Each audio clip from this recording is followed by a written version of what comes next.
Golden Age Radio is starting now.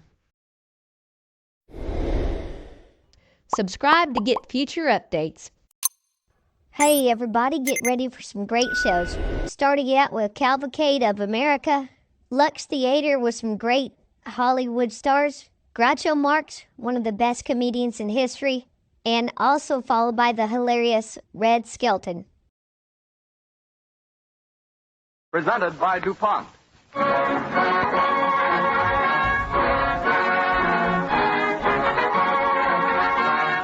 To begin our story, The Seeing Eye, may we remind you that here it is, and we have an announcement that has something to do with Christmas, and it is cellulose film. DuPont makes this transparent wrapping material under the trademark cellophane. Many people find cellophane in its bright colors the ideal joyous wrapping for Christmas gifts. Several experts in package design and decoration have summarized their experience in a little 6-page folder illustrated in full color called 33 Secrets of Gift Wrapping. This folder shows you how to do a number of unusual Christmas wrappings. You may have a copy free of charge if you write DuPont, Wilmington, Delaware. Just ask for 33 Secrets of Gift Wrapping.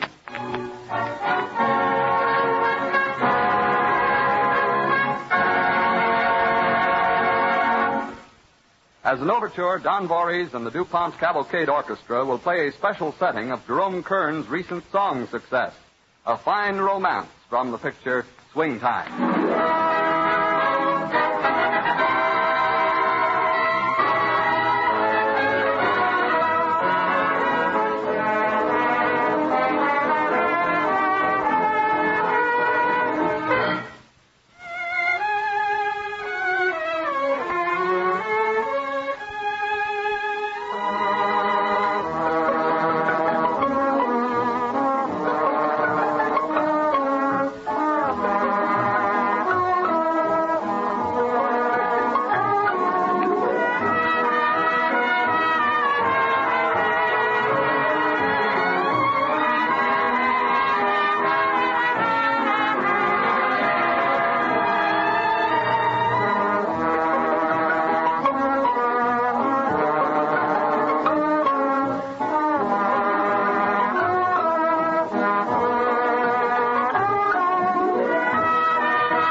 This evening, the Cavalcade of America brings you the story of the Seeing Eye, a school in Morristown, New Jersey, where German shepherd dogs are educated as guides for the blind, bringing new opportunities, independence, and faith in life to those who walk in darkness.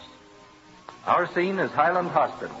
In a room on the second floor, Donald Dean, a college freshman, is recovering from the effects of an automobile accident.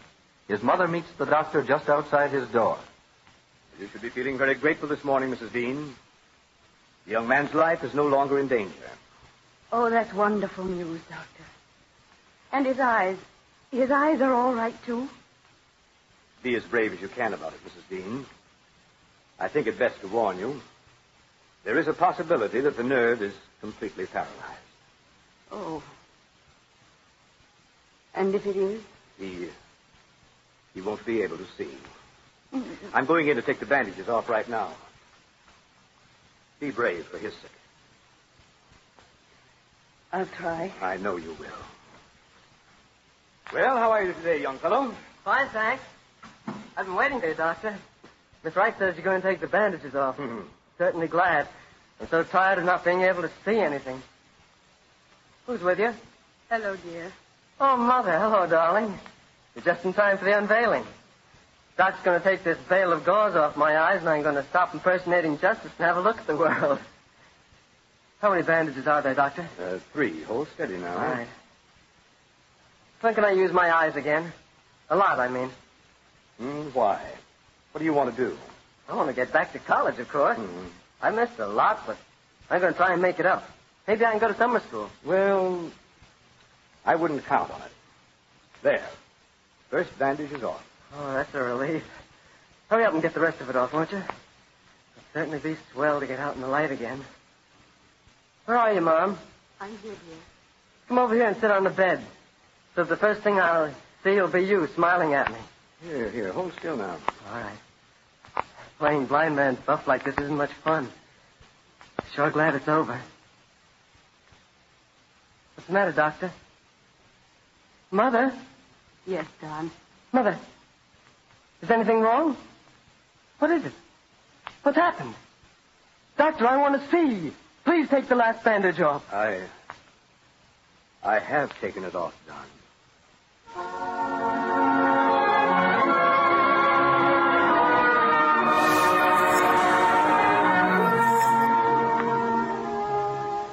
Weeks have passed. Don is at home, strong again physically, but helpless. His mother is at work all day, and he's alone.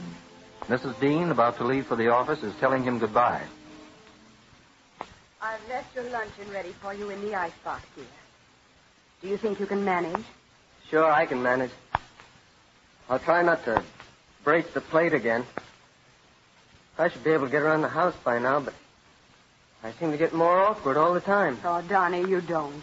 Why, you get about wonderfully. Oh, don't kid me, Mom. I know. I haven't adjusted. And what am I? Just a burden. Donnie. I was going to get out of college and do big things and take care of you. Now what can I do?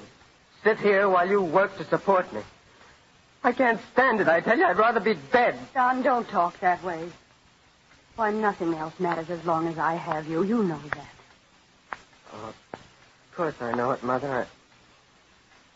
I'm a rotter to talk this way. Nerves, I suppose. No exercise. Just sitting here. I know. You hear that clock? What clock? The grandfather's clock. Well, you never notice it when someone's in the room. You should hear how loud it sounds when you're here all alone. Listen. You hear it? Sometimes I think I'll go crazy. Well, I'll stop it right No, there. don't. What's the use? I'll get used to it, all right. Is Sammy coming to take me for a walk today? Yes, dear. He'll be over at 1 o'clock. Why don't you walk through the park, Don? That'll be a change for you. Yes. Big event of the week. Shuffling through the park, holding on to the little neighbor boy. Better than sitting here, though. You sure he'll come, Mother? He promised. Well, I must hurry now, dear. I'm a little late as it is. Goodbye, dear. Bye. Have you Have you everything you need? Sure. Everything's perfect. Go on, roll on. Mother, Yes, dear. I'm sorry I was bad. Why, you weren't bad. Be a good boy. Goodbye, dear. Bye.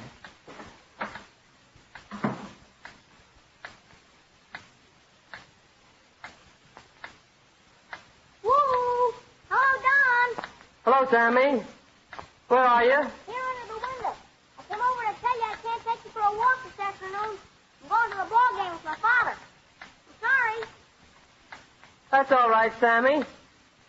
Maybe some other time. Sure. So long. So long. That's right. Now you start. Every tick's a second. When you do that 3,600 times, there's an hour gone. An hour. 1 hour out of a lifetime. I might live to be 80. I might sit all that time listening to you ticking away the years. The empty. What am I going to do? What am I going to do?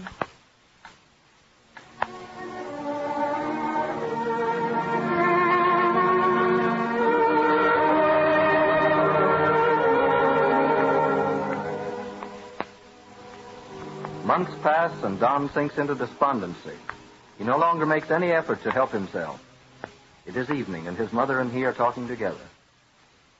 Oh, Don, dear, I saw Miss Arnold from the Society for the Blind today. What do you think? Morris Frank from the Seeing Eye is in town, and he's coming up here to see you tonight. What do you want to see me for? I wanted him to, Don. Miss Arnold told you about the Seeing Eye last summer, don't you remember? That's the place where they train dogs to guide people who can't see. Miss Arnold says it's like a miracle the way they work. What's the idea? Get me a dog and a tin cup? Or do I sell lead pencils? Oh, Don. Oh, Mother, I'm sorry, but what's the use? I'd never trust a dog to take me around. And I don't want to see Morris Frank, whoever he is. I'm sick of visitors who pity me. I don't think he'll be that way. He's not much older than you are. He's blind, too, you know. He is? Yes. But he doesn't let it interfere with the things he wants to do. Oh, that's probably Mr. Frank now. I'll see you. Good evening. You're Morris Frank, I'm sure. I'm Mrs. Dean. Please come in. Good evening, Mrs. Dean. I came up to meet your son, Don. Please come in. May I help you? No need. Buddy, forward. Oh, what a beautiful dog. Which way, ma'am? Straight ahead. Don, this is Morris Frank of the Seeing Eye. My son, Donald Dean, Mr. Frank. How do you do? How do you do? This is Buddy, my dog. Oh. Who brought you over? Miss Arnold? Why, no. Buddy did. She and I came over alone. But how could Buddy find her way up here? Don't tell me she's that smart. Well, she is in a way. Miss Arnold said go straight for 3 blocks, then 2 blocks to your right, and 3 to the left. Second house from the corner. All I had to do was count. Buddy did the rest. You must have a lot of faith in a dog to follow her around that way. How do you hold on to her? She has a harness with a handle on it. Not too rigid, and you can feel every move she makes through it. So when she pulls, you go ahead. When she stops, you feel for a step or a curve. How does she know where you want to go? Well, I tell her, forward, or right, or left. But if it isn't safe to go at that particular time, she won't move until it is.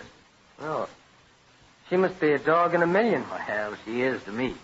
But there are scores like her who do the same things for their masters. We're educating more every day at Morristown. Where did the idea come from? Well, the first time I ever heard of it was in 1928. And someone read me an article Mrs. Harrison Eustace had written for the Saturday Evening Post. How'd she find out about them? Well, she was at her home, Fortunate Fields in Switzerland, experimenting in breeding German Shepherd dogs for intelligence. She and Elliot Humphrey had been to Potsdam to visit the school where these dog guides were trained. I was so excited over the article that I wrote and asked her how such a school could be established here. She invited me to come to Fortunate Field and learn to work with Buddy. And you did? Did I?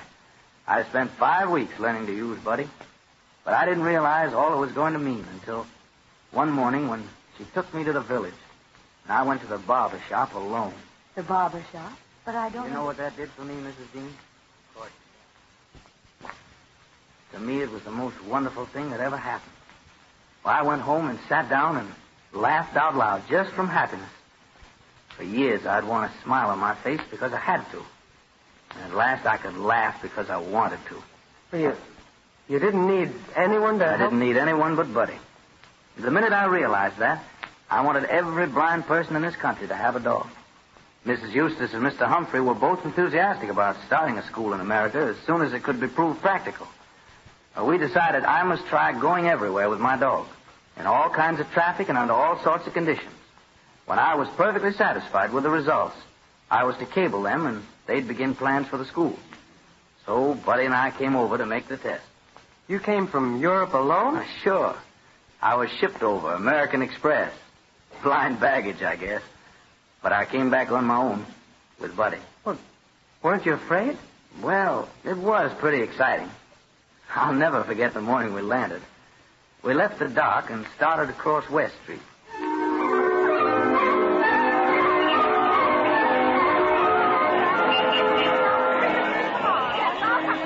Here we go, Buddy. It's our big chance. Don't let me down, will you, girl?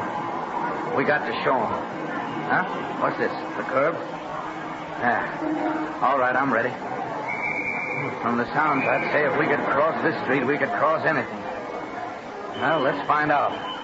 Buddy, forward.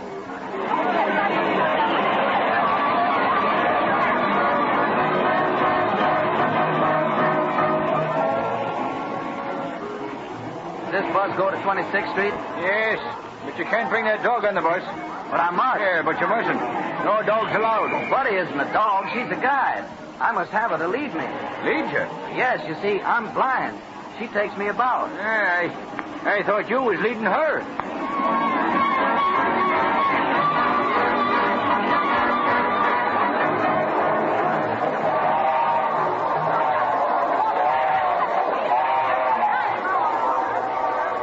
Is there a diner on this train? Yes, car ahead, sir.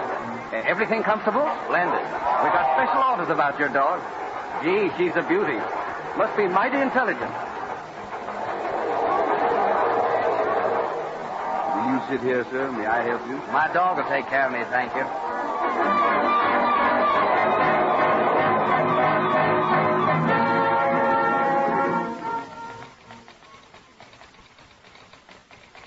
I want to send a cable. Here's a blank, sir. Oh, would you write it for me, please? Mrs. Harrison Eustace, Fortunate Fields, Switzerland. Just cable the one word, success, and sign it, Morris and Buddy.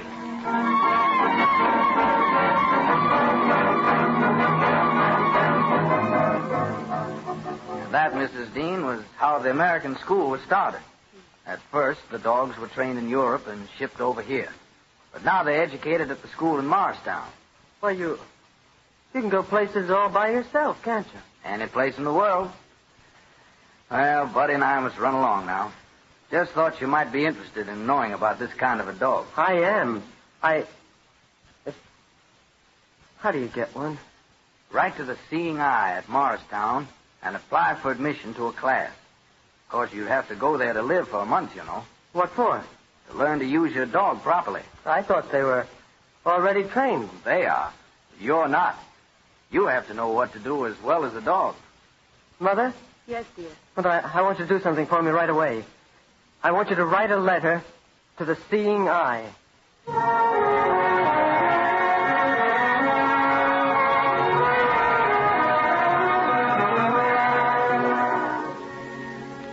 Eventually, Don goes to Morristown, spurred on by a new hope. He arrives on the same day with 7 other men. Elliot S. Humphrey, director of training, known affectionately as Jack, greets them and talks to them about the purpose of the school. So you see, men, it's pretty much up to you. You make progress in proportion as you throw your fears aside and try. Now, you may all go to your rooms, and someone will guide you over the house and show you where everything is. After that, you'll be expected to take care of yourself. Gee, I can't do that. Well, I couldn't find my way around even at home. You'll find you can do it and that you like it once you've tried. I don't know. You're Don Dean, aren't you? Yes. I'm a guide here. I'll show you to your room. Oh, thanks. Steps here. Be careful. Turn right. All right. Now, more steps. Your room is down this hall. Here it is. The bed's here, and the chair is over here. There's a bureau on this side, 3 drawers. Your suitcase is on the bed. You'll have time to unpack before lunch. Unpack? I can't unpack for myself. I haven't done a thing like that for a year. Well, why not? There's nothing the matter with your arms, is there? No, but haven't you any consideration for me? I can't see. I'm blind. Why should I have? I'm blind, too. Wow. That's telling me. Well, let's have a try.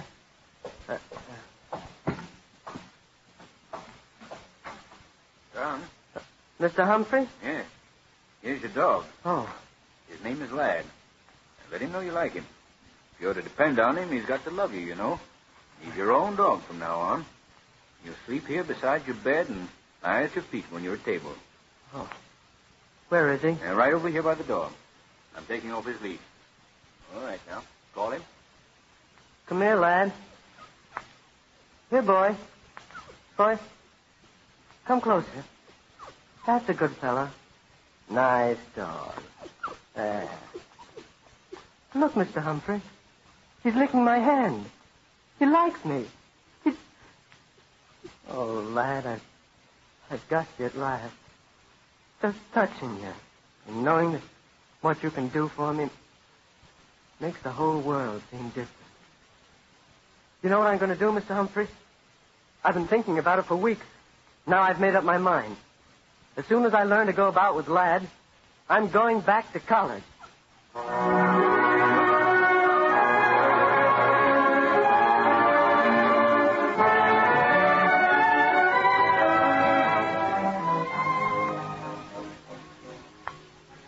It's commencement day at Cromwell College more than 4 years later. The exercises are almost over, and members of the class of 1936 in historic Hathaway Chapel are about to receive their diplomas. Bob Norton, Don's roommate, standing next to him in the first row, speaks under his breath. Are you nervous, Don? Yeah, a little. Well, relax. Say, Lad's behaving better than you are. Well, he should. He hasn't missed a lecture in 4 years. No. Nor a game, nor a dance. You've given him a busy life, all right. Well, here comes the big moment. Yeah. Be seated, gentlemen, please. Dr. Holmes is going to begin. Yeah. This morning, I feel that I have a special privilege. We are graduating a young man who in his 4 years has not only made an enviable record for himself as a student and as president of this class, but in so doing has overcome one of the greatest of physical handicaps, total blindness. In the devotion of his magnificent dog guide, he has found a substitute for his own eyes and gone forward with unfaltering courage. Together, they have shown us here at Cromwell that while there can be no sight without eyes, vision is a thing of the spirit. Donald Dean, will you come forward? Lad, he's calling us. Come on, boy. We've got to go up and get our diploma.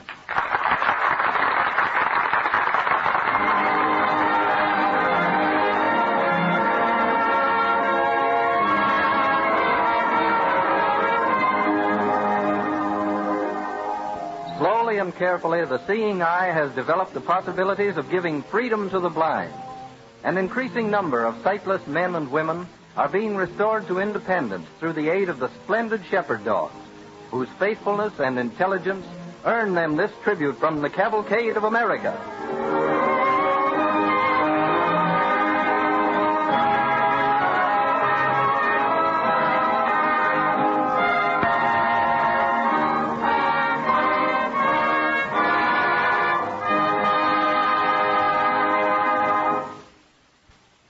This evening, in Chicago, several hundred men and women are gathered in the Drake Hotel at a dinner given under the auspices of the Seeing Eye Society.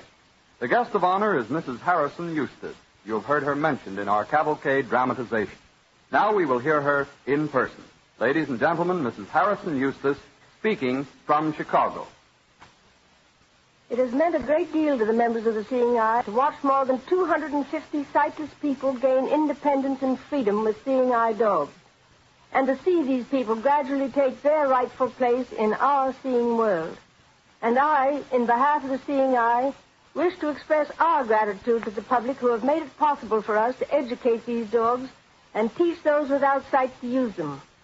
I also wish to express my appreciation of the work done on this and other radio programs to explain and dramatize what we are doing. For only when the public fully realizes the value of the dog as a substitute for human eyes can we be sure of wholehearted support. I thank you.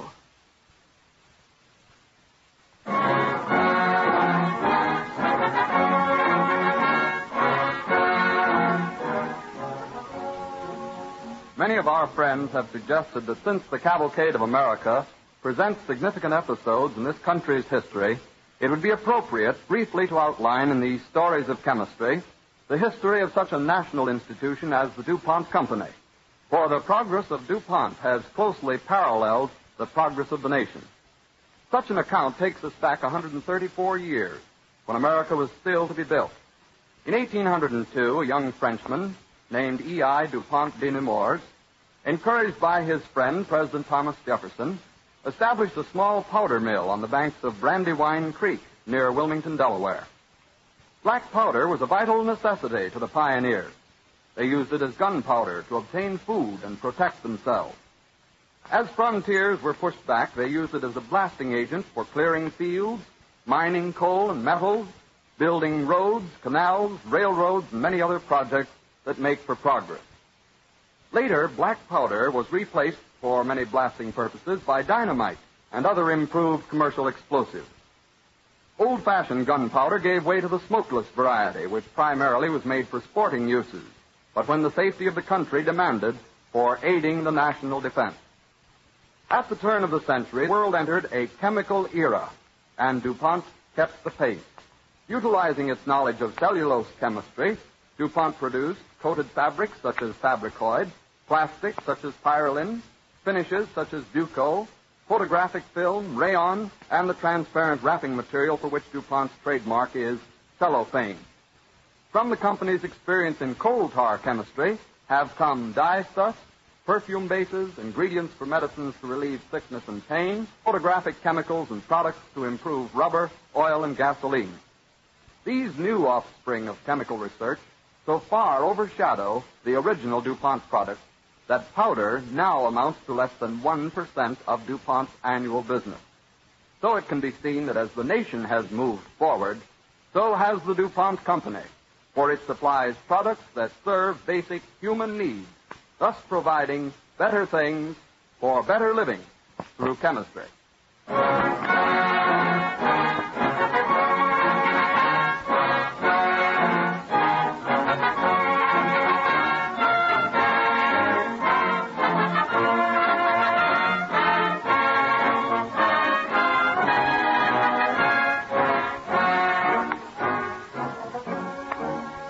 Don't forget, if you would like a free copy of the illustrated folder called 33 Secrets of Christmas Gift Wrapping, just write to DuPont, Wilmington, Delaware. The story of Christmas seals will be the subject of the broadcast next week at this same time when DuPont again presents the Cavalcade of America.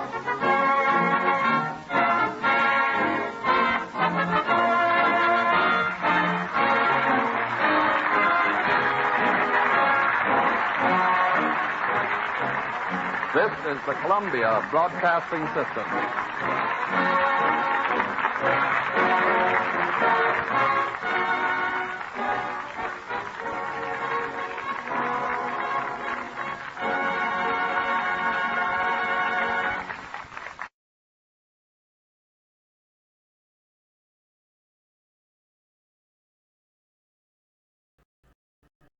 You are listening to radio, rumble.com/C/GAR. Brought to you by G3PL.com.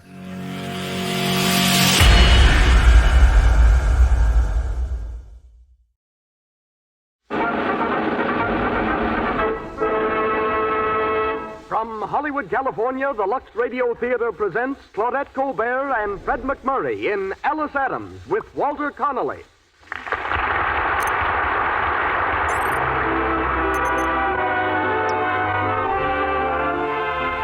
Lux presents Hollywood. Welcome, ladies and gentlemen, to the first of the 1938 programs in your Lux Radio Theater. I say your Lux Radio Theater because it is your loyalty to our products, to Lux Toilet Soap and Lux Flakes, that makes these productions possible. We want you to know that we sincerely appreciate your enthusiastic support. Tonight, we bring you Claudette Colbert, Fred McMurray, Walter Connolly, Ann Shoemaker, and Benny Baker in Alice Adams. We also bring you, as special guest, George Harrell, most famous photographer of Hollywood stars. Our music is directed by Louis Silvers. And now, here's our producer, Hollywood's internationally known director. Ladies and gentlemen, Mr. Cecil B. DeMille.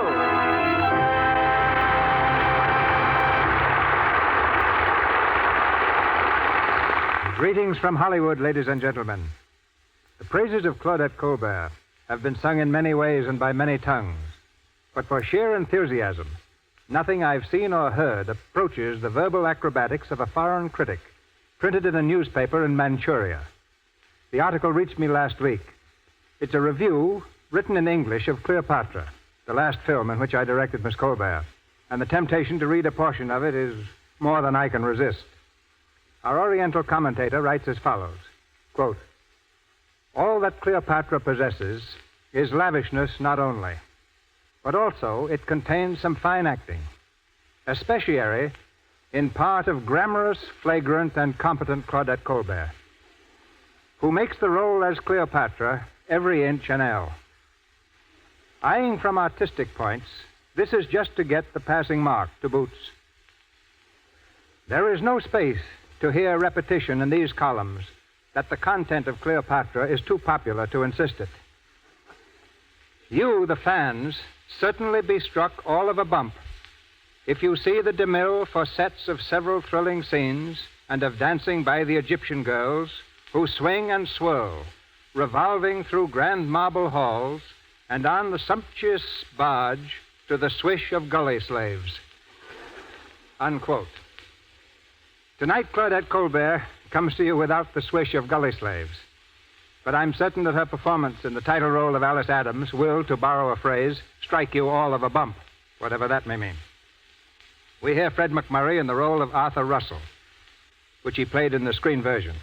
A couple of weeks ago, Fred made the first personal appearance in his motion picture career. It occurred in San Francisco in connection with the opening of his new picture, True Confession. It was a triumphant event, quite a contrast to Fred's last appearance 8 years ago in that same theater. Then, as a member of the California Collegians, his performance consisted of impersonating a seal in a vaudeville act. Today, the man who barked for a fish ranks among Paramount's most popular stars. As Virgil Adams, we are proud to present Mr. Walter Connolly, long distinguished on the legitimate stage as well as in films. His presence here is all the more interesting in that Mr. Connolly is the first prominent performer to have been cast in that much-talked-of film, Gone with the Wind.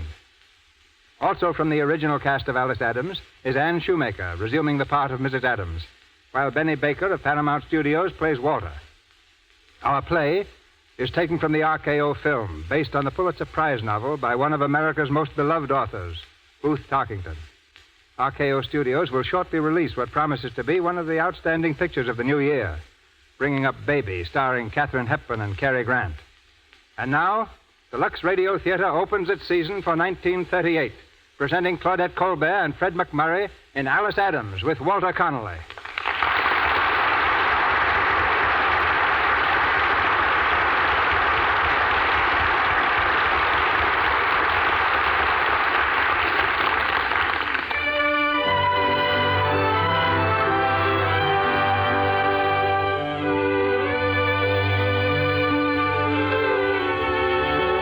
Bedroom of a small house in New England. In the bed, propped up by pillows, is Virgil Adams. He's a worn, gray-haired man with wistful eyes and an ordinarily friendly smile. but the smile's not in evidence at the moment, for he's gazing distastefully at a bowl of soup on a tray. His wife enters with a saucer of soda crackers. Is there anything else you want, Virgil? Why, Virgil, you're not eating your soup. Don't want it. Oh, but you must eat it. Well, you got to get your strength back, you know. Oh. Let me fix your pillows, dear. You got to get good and strong so as you can get around and find some really good business to get into. So that's it. Hinting at that again. Oh, I'm not doing any hinting, Virgil.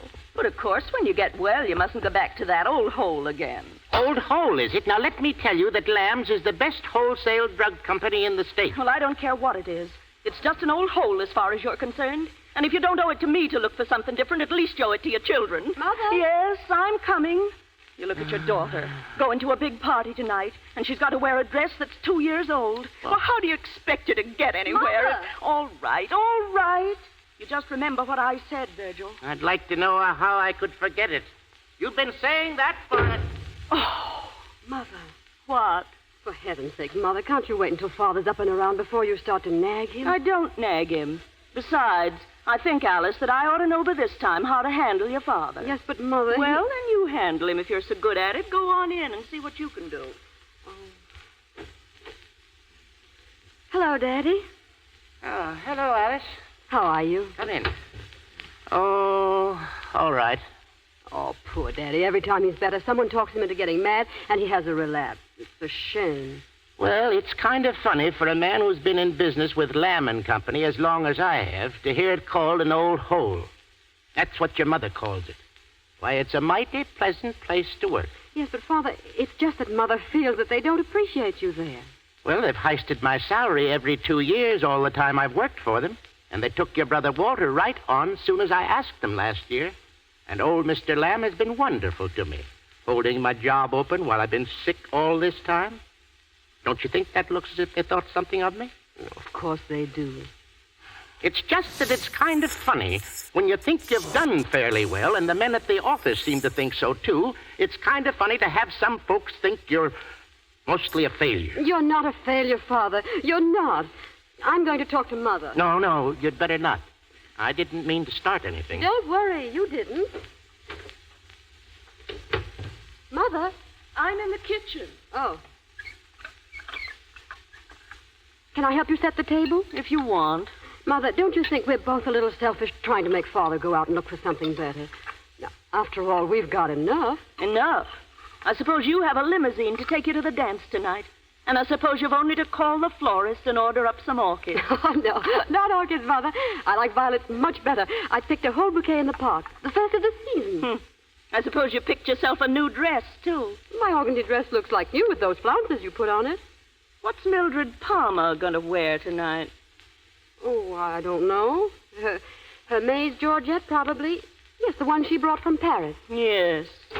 Hello? Oh, there's your brother. Mother, are you sure he's going to take me to the dance tonight? Why, of course. Why shouldn't he?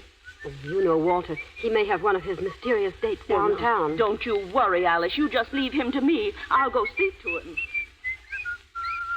Hello, Walter. Hello, isn't supper ready? Now, Walter, there's no hurry. Yes, for me, I got a date. Well, I'm so glad you remembered Mildred Palmer's dance, dear. What? I've laid out your clothes for you. Listen, I told you a week ago I wasn't going to that old dance. Oh, but Walter... Don't Walter me. I'm no society snake. I'm just as liable to go to that Palmer dance as I am to eat a couple of barrels of broken glass. Oh, but Walter, you've Let got Alice to... get somebody else to take her.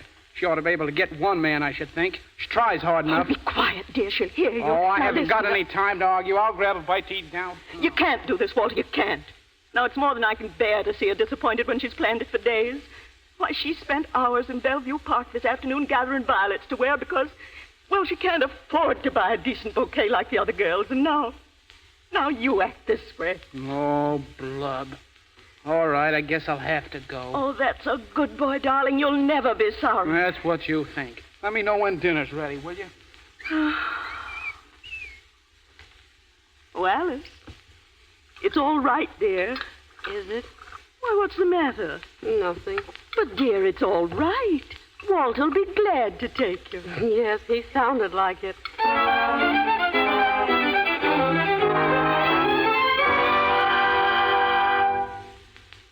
Hey, you want to go to that dance or don't you? Coming. Well, come on. What are you doing up there? Admiring yourself in the mirror? Just a minute. What did you say, Mr. Jones? Oh, well, just 2 dances. That's all you may have, and that's all for you, too, Mr. Roberts. What? Oh, you naughty boys. Why don't you dance with the other girls? Oh, you naughty, naughty boy. Walter. Why didn't you get one of those make-believe guys you're always talking to take you tonight instead of dragging me? Ah, you know you just love to escort your little sister. How do I look? Just about the same. Come on, let's...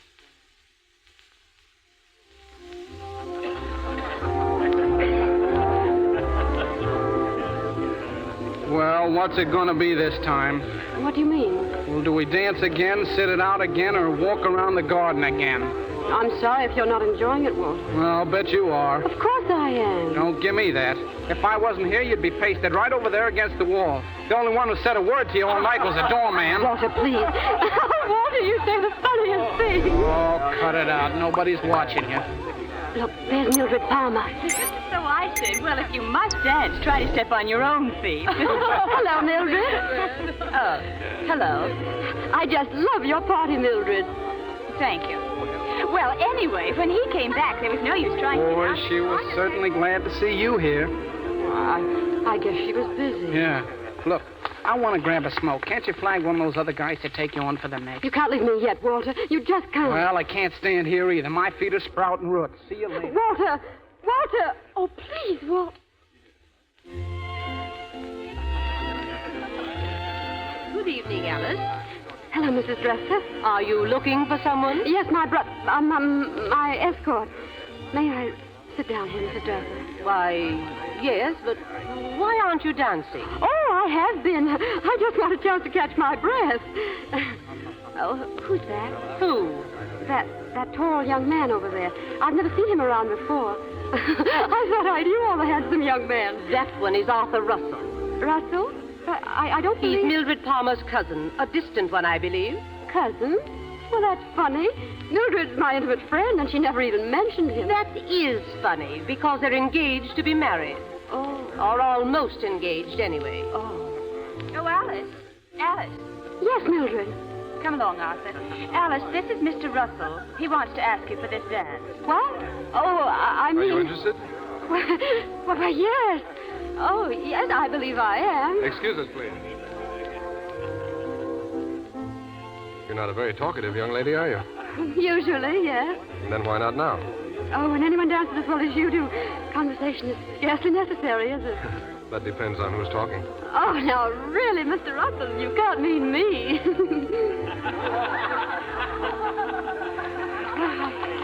I guess that's all.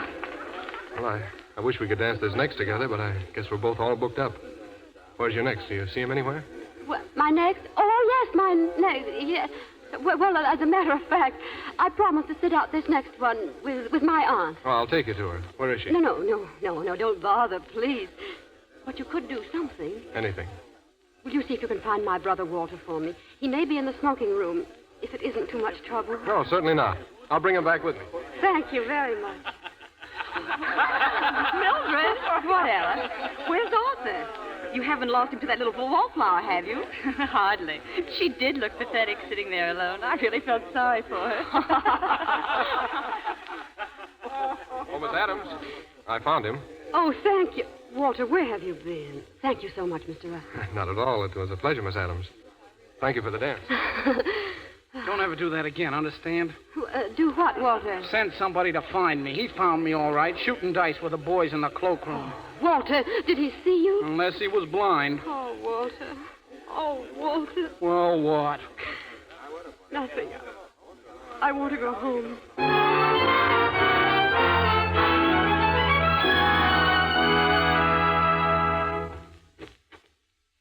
Good morning, Father.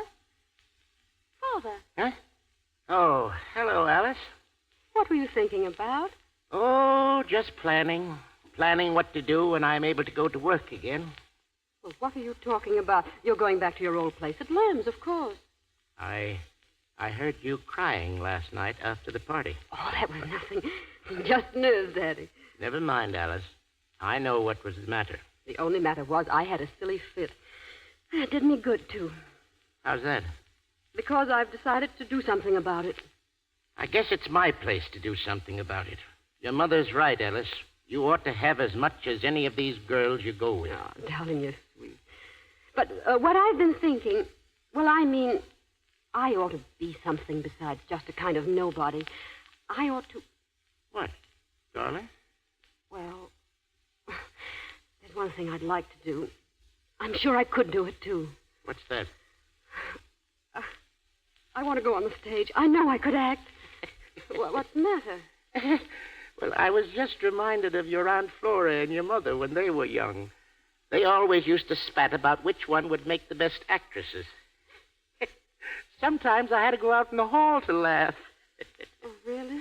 But then I expect 90% of the women are sure they'd make mighty fine actresses if they ever got the chance. Yeah. Yes, I suppose so. Why, what's the matter, Alice? Oh, nothing. Nothing. I've got to go downtown now. Now, you just stop worrying, darling. You're going back to Lands, and everything's going to be all right. You'll see. I hope so.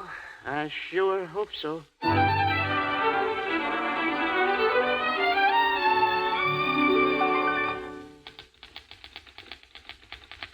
You say you want to be a secretary, huh? Yes, I haven't had any experience, but I could learn. Well, we're just an agency, but if anything turns up, I'll let you know. Oh, thank you.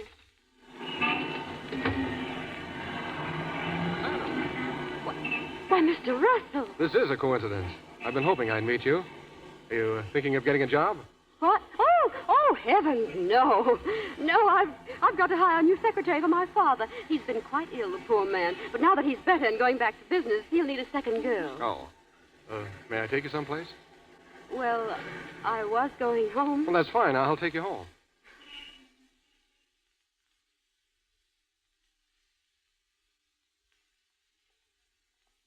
You know, I've been thinking about you ever since Mildred's dance. Goodness, I think I know what you've been thinking. Are you a mind reader? You've been thinking that I'm the sister of a professional gambler, I'm afraid. Then your brother told you, huh? Very original, I thought, his amusing himself with the cloakroom attendants. Yes, that's it. Walter is original. He's a very odd boy. I was afraid you'd misunderstand. He tells wonderful darky stories, and he'll do anything to get them to talk to him. We think he'll probably write about them someday. He's rather literary. Are you? I'm just me. You know, you are different. From whom?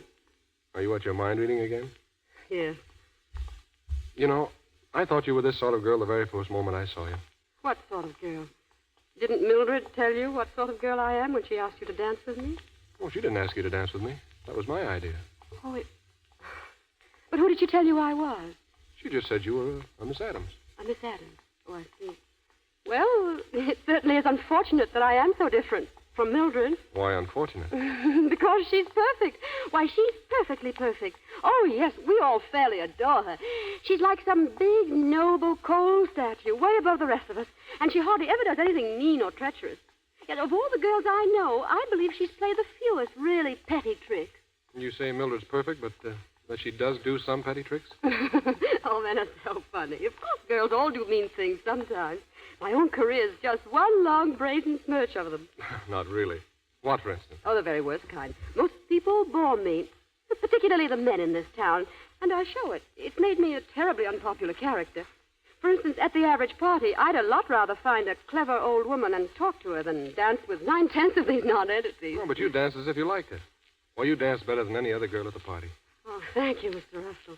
Well, I ought to dance well when I think of my dancing teachers. All sorts of fancy instructors. I suppose that's what daughters have fathers for, though, isn't it? To throw money away on them. Did you take it up seriously? No, I've never had that particular mania. Oh, but you ought to have seen me when I had stage fever. You know, every girl has a time in her life she's positive she's divinely talented as an actress. Yes, I used to play Juliet all alone in my room. Daddy used to make such fun of me. Oh, thank heaven I was only 15. I was all over it by the next year. Well, here's our house. Oh. It's a queer little place, isn't it? But my father's so attached to it, the family have about given up hope of getting him to build a real house farther out. He doesn't mind our being extravagant about anything else, but he won't let us alter one single thing about his precious little old house. Well, adieu. Couldn't I come in for a little while? Oh, no, not now. You can come. When? Almost any time. You can come in the evening if you like. Soon? As soon as you like. Thank you. I'll make it very soon. Goodbye. Goodbye.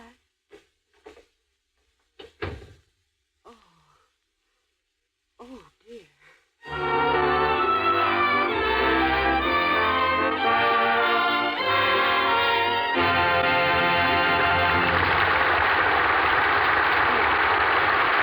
In a moment, we will go on with the second act of Alice Adams, starring Claudette Colbert and Fred McMurray with Walter Connolly.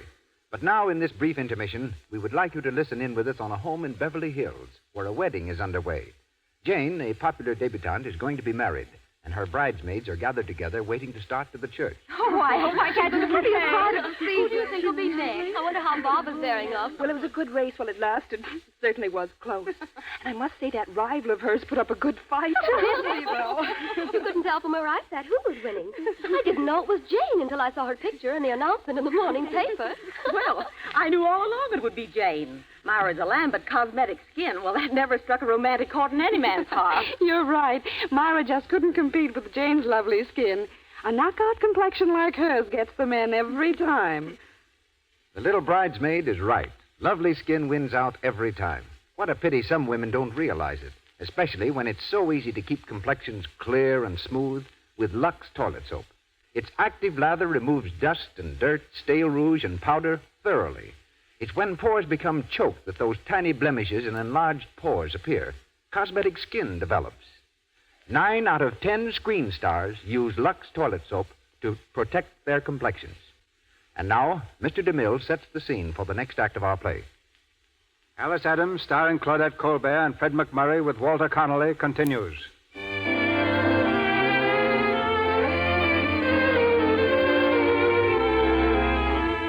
3 weeks have gone by.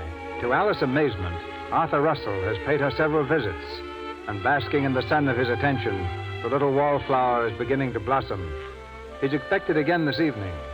In the living room of the shabby little house, Mrs. Adams is off once more on her favorite topic. It's money, that's all. If you could dress like the other girls dress and Arthur Russell could see you then, well, there's no telling what might happen. I've tried to make your father understand that, but... Mother, what could Father do at his age? Well, he could do what I've been wanting him to do for 20 years. Now, he's forbidden me to speak of it, Alice, but you may as well know. Your father has a secret formula for making the best glue in the world. The best what? Glue. For sticking things together. He and another man invented it years ago when your father first went to work at Lamb's. The other man's dead now, and that formula belongs to your father. At least it belongs to him as much as anybody else. Well, even if it does, what good is it? Can he sell it? No. But he could start up a factory and make the glue and sell that. Oh, nonsense, Mother. Why, it would take more money than Father ever saw to start a factory. Well, maybe it wouldn't. Maybe it wouldn't. And I'm going to speak to him just the same.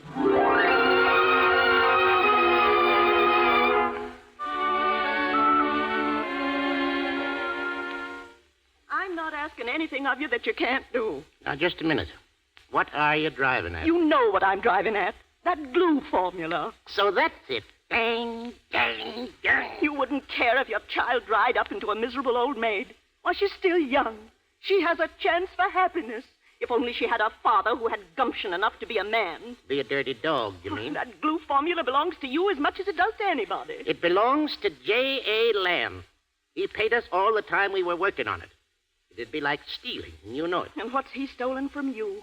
20 years ago, he promised to do something with that formula. To take you into partnership with him, and has he done it? Has he? You've broken your word never to speak to that of me again. Oh, what do I care for my word? Do you suppose I'll let my word keep me from struggling for a little happiness for my children? Well, I'll struggle for that till I die. Your daughter's sitting out there on the porch right now with a young man who's just asked her to go to Henrietta's party with him. How do you know? I heard him. And you know what she said? She said no, because she had to stay close to home because you were sick. But what she meant was, I can't go because I haven't been invited, because I haven't any clothes, because we're poor. Mother! Daddy, for heaven's sake, what's the matter? Alice, can you get her out of here? Oh, Daddy, please. Mother... Wait. Alice, come here. She says you have a mean life. Is that right? Why, no, Father. Do you hear a lie? Look at me, Alice. Things like this Henrietta Lamb party now. Is that so hard to bear? No, Father. You hear her? She's lying. She's afraid to hurt you. All right. I'll open the glue factory. If it takes every penny we have, I'll open it. But heaven help us if it doesn't pay, that's all. Now get out of here. Both of you. Get out of here.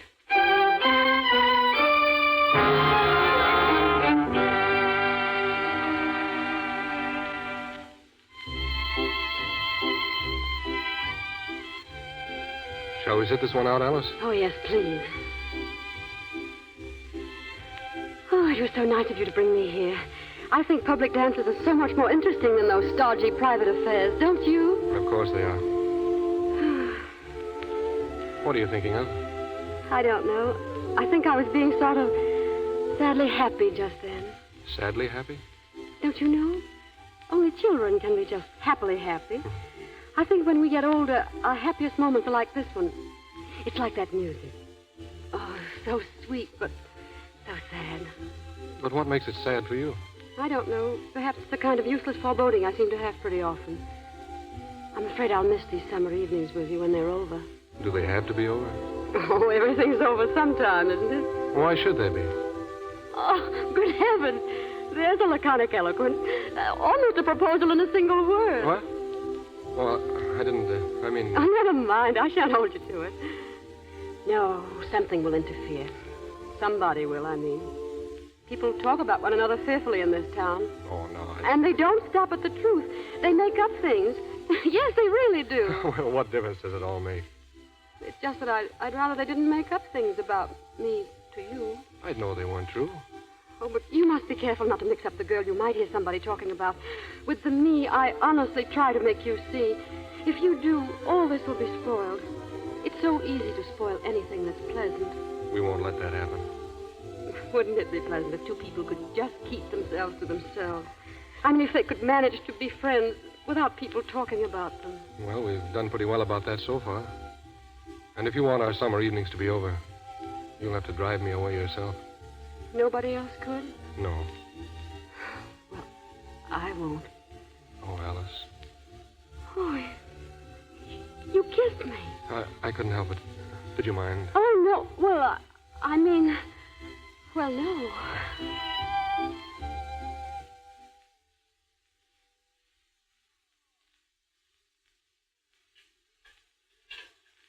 Going out with Mr. Russell again tonight? Mm-hmm. As soon as I finish the dishes. Oh, that's nice. Do you know, Alice, I think it's time your father and I showed some interest in Mr. Russell. Why, I actually don't believe he's ever been inside the house. No, he hasn't. We've always sat out on the porch. It's so much nicer. Well, I was thinking we could hardly put off asking him to dinner or something much longer. Oh, Mother, must we? Well, don't you see? It looks so queer not to do something. It looks so kind of poverty-stricken. Very well. I'll ask him if you think I've got to. And we can get that colored girl in, Melina Burns, and she can serve for us. And you can get flowers for the table and put some in the living room, and we'll have a nice dinner. Something real stylish. Oh, please, Mother, can't we just wait for a while? But, Alice, why should we? Unless you don't want Mr. Russell to meet your father and mother. Oh, no. No, it isn't that, only... Oh, what's the use? Well, Alice, what do you mean? I don't know. He's so honestly what he is. Just simple and good and intelligent. I feel like a tricky mess beside him. I don't see why he likes me. Sometimes I'm afraid he wouldn't if he really knew me. Darling, he'd just worship you. I know he would. Oh, Mother, you're sweet.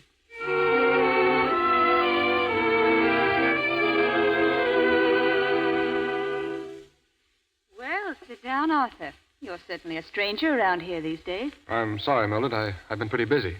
You'll stay for dinner, Arthur? Well, I'd like to, Aunt Madge, but I have a dinner engagement already. Oh, I see. Oh, what's the difference? Look, Arthur, I've just been making up a list of guests for my garden party. I wonder if I ought to invite Alice Adams. Huh? You remember her. You danced with her. Here. Oh, yes. A rather too conspicuous young woman, the Adams girl. I wonder if what they're saying about her father is true. I imagine it must be. What is it? Oh, nothing much. Just that I heard that this Virgil Adams had stolen some kind of glue formula from Mr. Lamb. Stolen it? Yes. It's quite upset Mr. Lamb, too. Mr. Adams has been his clerk for over 25 years. And Mr. Lamb has been carrying him and his son Walter along, even though they've been dead weight to the firm. And then, to show his gratitude, Mr. Adams walked off with a glue formula. Oh, well, I suppose you have to expect those things from people like the Adams.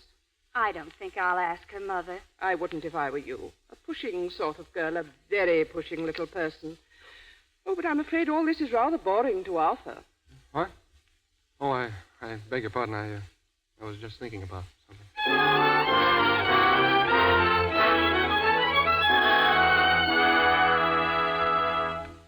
Melina? Yes, Miss Adams? Melina, as soon as the doorbell rings, you answer it. Now, that'll be Mr. Russell. You take his hat and show him in the living room. Yes, And then you go right out in the kitchen and you bring in the hors d'oeuvres. The what, Miss Adams? The hors d'oeuvres. Yes, And Melina, you remember to have the... Mother! Oh, my goodness. Yes, dear? Coming, dear. What's the matter? Mother, it's almost 7. He'll be here soon. Well, I know, dear, but everything's ready. And, Mother, for heaven's sake, will you ask Melina to take the chewing gum out of her mouth before she serves? Yes, dear. I'll tell her about it right now. Alice, will you fix this collar for me? I never could get into a boiled shirt. Oh, Daddy, it's all wilted already. Well, I can't help it. It's hot tonight. Now, stand still. Hey, what's that smell? Is it fashionable to have cabbage for company dinner? That isn't cabbage. It's Brussels sprouts. What are they? Oh, there's the bell. Melina! Melina! Now, where is she? What was that? I don't know. It sounded like someone... Mother! Oh, dear. Mother! Oh, it's all right, dear. Everything's all right. What was that noise? Well, Melina fell down the cellar step. Oh. But she's all right, dear.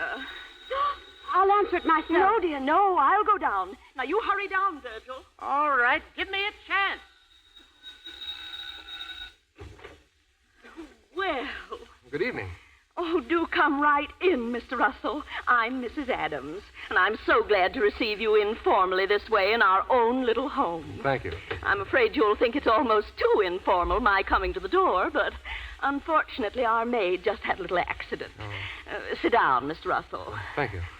It's been quite warm today, hasn't it? Why, yes, but... The only person I know who doesn't mind the heat the way other people do is Alice, but then she's so amiable she never minds anything. It's just her character. Mm-hmm. I think character is the most important thing in the world, after all, don't you, Mr. Russell? Yes, Mrs. Adams. Mm-hmm. Why, here's Alice now. Mother, do you suppose... Oh, Mr. Russell, how do you do? Hello, Alice. Oh, how terrible of me to be so late coming down. Oh, come in, Father. This is my father, Mr. Russell. How do you do, Mr. Adams? Oh, how are you? Well, I guess dinner's more than ready. We'd better go sit down. No, not yet, Virgil. Huh? What's that? Oh, it's Melina. She had a little accident before. Come in, Melina. Does anybody want some of these here things? What's these? Sandwiches? Before dinner? Do have some of these hors d'oeuvres, Mr. Russell. Thank you. Father, you'll have some? All right, I'll try anything once. Oh, Father. Oh. It's too bad we can't offer you what ought to go with this, Mr. Russell, but we never have any liquor in the house. Father's a teetotaler. Father, what's the matter? Supper's ready. Come and get it. Oh, dinner. Come along, Mr. Russell. Thank you. I hope you won't hate us for making you dine with us in such fearful weather. Oh, I'm nearly dying of the heat myself, so you have a fellow sufferer if that pleases you. Will you sit there, Mr. Russell? Thank you. Where's Walter? Oh, poor Walter. He's probably been delayed at the office. Really, Father, you shouldn't permit him to work so hard, particularly in weather like this. But that boy's so ambitious, I suppose you simply can't stop him. Who, Walter? Why, yes. You mean our Walter? I never thought that... Oh, do have some bread, Mr. Russell. Thank you. Melina, will you please take this soup away? It's much too warm for soup this evening. I'm really surprised you even thought of it. Yes'm, I was too, but Miss Adams... Well, you can take mine, too, please. Yes'm. How unfortunate we didn't have something iced and jellied instead. I'm afraid we let the servants do too much as they like, Mother. Perhaps we should get new ones. Servants are such a problem for us, Mr. Russell. Is that so? Does you want some of this, Miss Adams? Oh, thank you, Melina. Does you want some, Miss Adams? What is it? Brussels sprouts, dear. Oh, so these are Brussels sprouts, eh? Well, they certainly smell up the house. Oh, my. Oh, it is warm, isn't it? Oh, what a funny thing weather is. Now, yesterday it was cool. The angels had started it, I guess. But today... Oh, dear. Will you have some more coffee, Mr. Russell? Thank you. So what's happened to the ice cream, Alice? It's all soupy. Oh, you know, Father simply must have a heavy meal in the evening. He works so hard in his terrible old factory. Oh, terrible new factory, I should say. And he needs lots of food to keep his strength up. I don't see why businessmen can't leave most of the detail to their secretaries. Secretaries, Alice? You know, I may be needing one of them soon.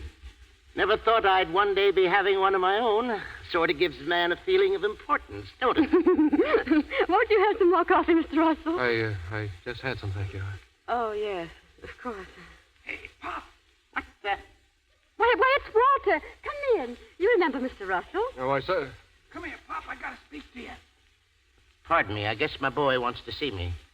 Pardon me, Mr. Russell. Oh, now, what was all that, I wonder? Oh, Walter's such a funny boy. He's so abrupt and unexpected. But, of course, you know that about him, Mr. Russell. I suppose all talented people are a bit peculiar. It's part of their charm, really. Tell you, Pop, I just gotta have that dough. Now, don't say you got it. I tell you, I ain't got it. Perhaps I'd better go and see if Walter's had his dinner. You'll excuse me, won't you? Certainly. Well, we seem to be left alone. Shall we go out on the porch? If you want. Please sit down. Thank you. Oh, dear, cheer up. Your fearful duty's almost done. You can run home as soon as you want to. What? That's what you're dying to do. Oh, not at all. You're upset about something. Well, not at all. What's the matter, little boy? Tell Alice. Nothing's the matter. Of course, one is rather affected by such weather as this. It may make one a little more quiet than usual. Maybe it's this ugly little house.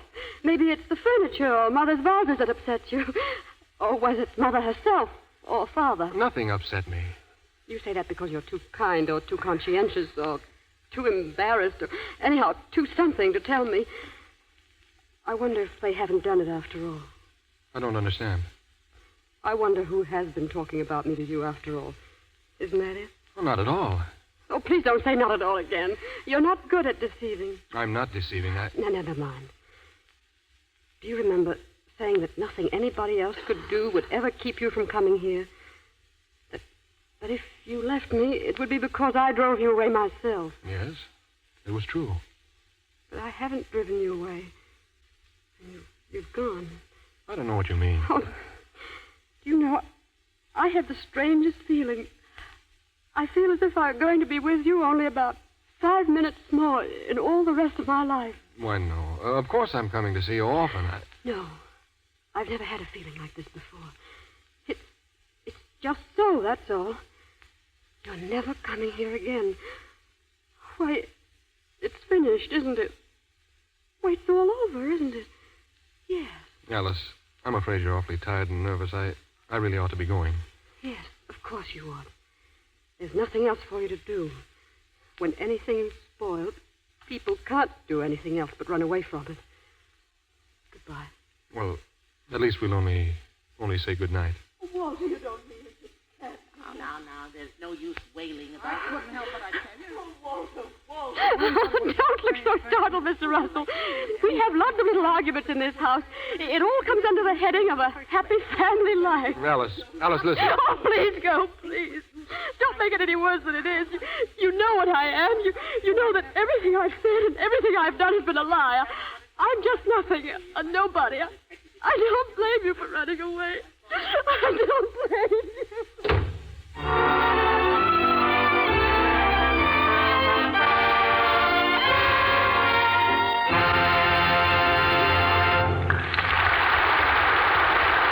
pause for station identification. This is the Columbia Broadcasting System.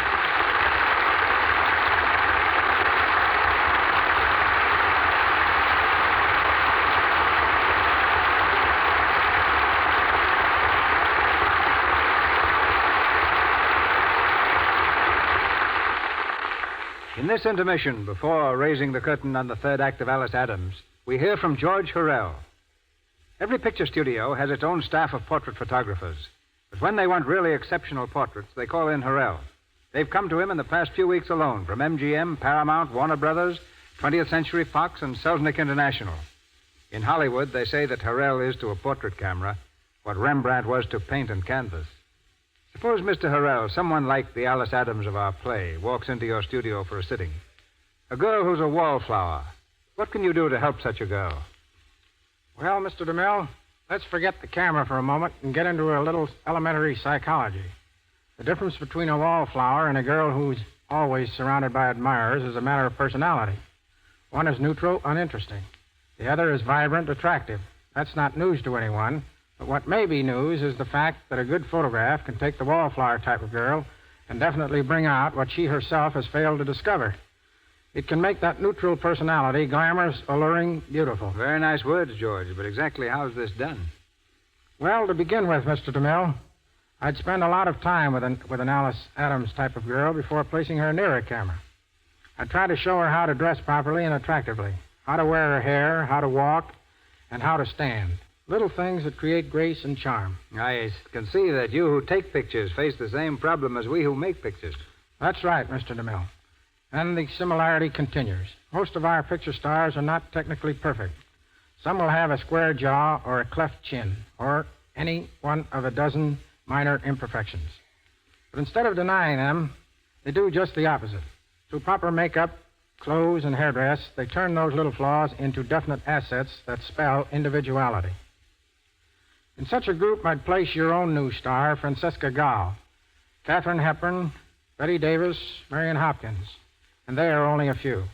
It's character, you see, that makes both a good portrait and a movie star.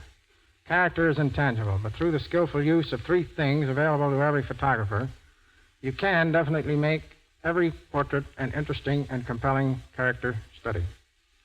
Those three things are careful lighting, composition, and emphasis on skin texture. Skin that is properly photographed gives a lifelike effect that nothing else can duplicate. So you see, complexion is part of my business. I've asked many questions about it, and I can safely say that Lux soap is by far the favorite method used by Hollywood stars to keep their complexions in perfect condition. And I can recommend it to our listeners because I've had close contact with its splendid results during the 10 years I've been in Hollywood. Well, we're grateful for your advice, George, but after all, you must have certain little tricks all your own that make your pictures so outstanding. Why don't you break down and tell us a couple of Hurrell camera secrets? Well, a photographer must learn exactly when to snap the button that takes the picture. He shouldn't be afraid to spend hours in experiment, and on the other hand, if he gets what he wants quickly, he should have enough confidence in himself to stop. I once took 72 pictures of Wallace Beery in 45 minutes. I've also found that music can be very helpful in establishing mood, again proving the importance of psychology. I have a phonograph playing all the time during sitting and during the time I'm taking a portrait. The music will range from hot jazz to a Beethoven symphony. Whatever happens to best fit the individual and bring out a quality that otherwise might not register. Then I do some really crazy things. I'll scream, whisper, kick a chair over, dance, fall on my face, almost anything to make the face of my subject come across with the exact expression I want. But I never let go of the bulb that snaps the picture. There's the method in my madness, and there you have it. If you don't mind making a fool of yourself, you're apt to get some pretty good results. Thank you. Thank you, George, and good night.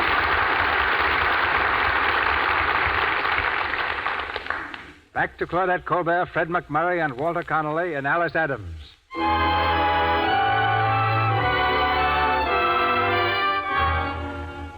It's the same evening, just a few minutes later. Leaving Arthur on the porch, Alice ran back into the house, to the living room, where the family argument is still raging. Oh, Walter, how could you do it? Well, I asked Dad for the money last week, but he wouldn't give it to me. Give it to you? Where was I going to get it? Father, Mother, what's the matter? What's happened? Walter's short in his accounts down at Lamb's. He took $150. $150? Why? What for? Well, a guy, a friend of mine, he got in a jam, and he said he'd pay me back before the end of the month, but he didn't, and the auditor's already started on the books down at the office. Oh, Walter, you can't go to jail. You can't. Wait, Mother, don't be so upset. Perhaps Mr. Lamb won't prosecute.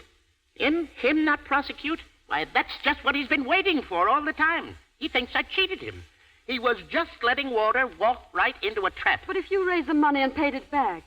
Oh, I'll pay him back all right. Every cent. Every last penny. I can raise it. I'll put a loan on my factory. Well, I'm sorry, Dad. Don't you talk to me, you little idiot. Oh, don't, Virgil. Poor Virgil. Poor Walter. And to have this come on the night of your sister's dinner. Oh, poor Alice. Don't say poor Alice. I'm all right. Oh, no, Mother, hush. Please don't, dear. The police. What? Quiet. Shh. I'll answer it. Now, you stay right here, all of you, no matter what it is. I'll take care of this myself. Who is it? This is J.A. Lamb. Mr. Lamb? Hello, Adams. Hello, Mr. Lamb. Well, can I come in? Yes, sure. Come in. I want to talk to you. Yes, me too. Sit down. I'll stand, thank you. I wouldn't even have set foot in this house except that I wanted to tell you to your face just how I felt. A fine family you turned out to be after all these years. I'll pay you back every cent Walter took, Mr. Lamb, just as soon as I can get the money.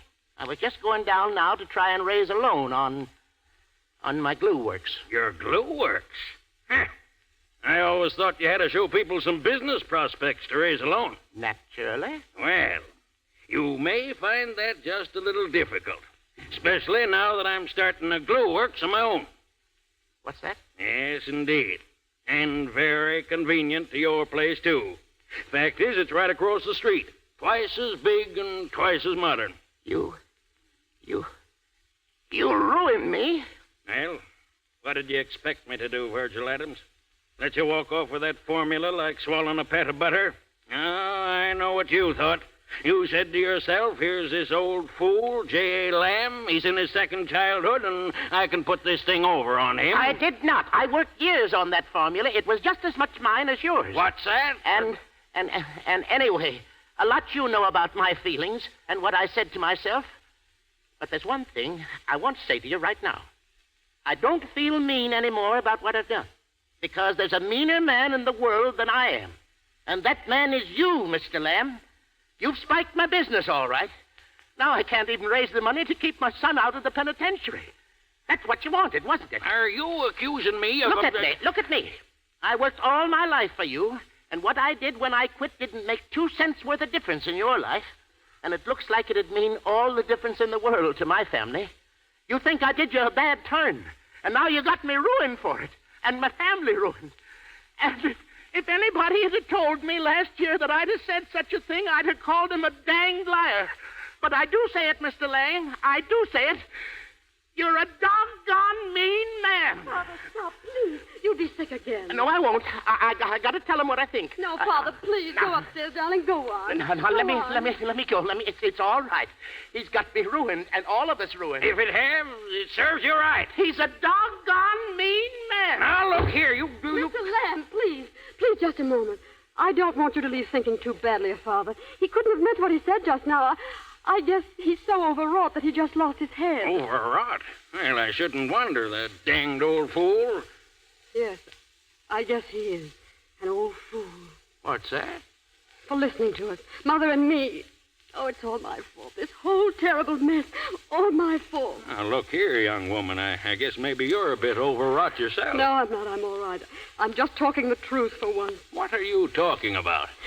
You see, Mr. Lamb, Mother was always after Father and after him to make more money for me so that I could have lovely things like other girls. Well, like your granddaughter, Henrietta, Mr. Lamb. I guess parents will make any sacrifice to see their children happy. And when Father saw how unhappy I was, he did what he did. Oh, he always wanted to go back to work for you. I guess he almost worshipped you, Mr. Lamb. And if he had, he could have kept an eye on Walter. And that's another thing, Mr. Lamb. Walter didn't steal that money. He just borrowed it. Oh, he did? Yes, to help a friend who was in trouble. Well, I guess... Mr. Lamb, if you'll give us just a little time, I'll get a job and pay you back what Walter owes you. Really, I will. I know I haven't had much experience, but I can do things. I was good at arithmetic and English in school. I won a prize in English once. And I'd make a good secretary for someone. I'm much more sensible about things now. And if you'll only give us a little time, Will you, Mr. Lamb? Please. Alice, that father of yours, he did me an injustice tonight. I never meant to hurt nobody, and he knows it. Of course he does. But I guess maybe I've been in the wrong, too. I lost my head. Never knew that glue formula meant so much to him. I wouldn't hurt nobody, Alice, and I never even thought of prosecuting Walter. I know. Why, your father and I, we've been together for a long time.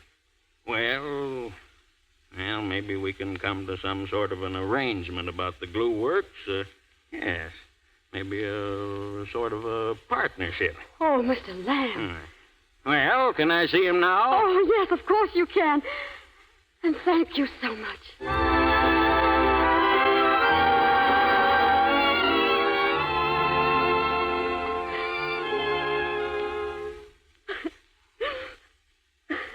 Alice?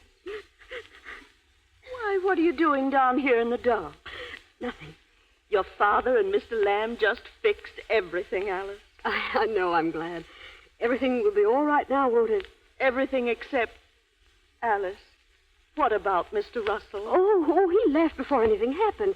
Everything's all right. Oh, no, it isn't. Oh, my poor baby. He's gone, isn't he? It doesn't matter. And that dinner?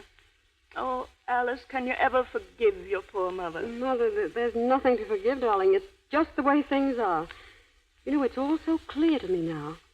You do thus and so, and you tell yourself, now, seeing me do thus and so, people will naturally think this and that. But in the end, they don't. They think something else. Usually just what you don't want them to. I suppose about the only good in pretending is the fun we get out of fooling ourselves that we fool somebody else. Alice, I don't know what you... No, you run on to bed now, darling. I'm going to sit out on the porch for a while. All right, dear. Good night, Alice. Good night, Mother.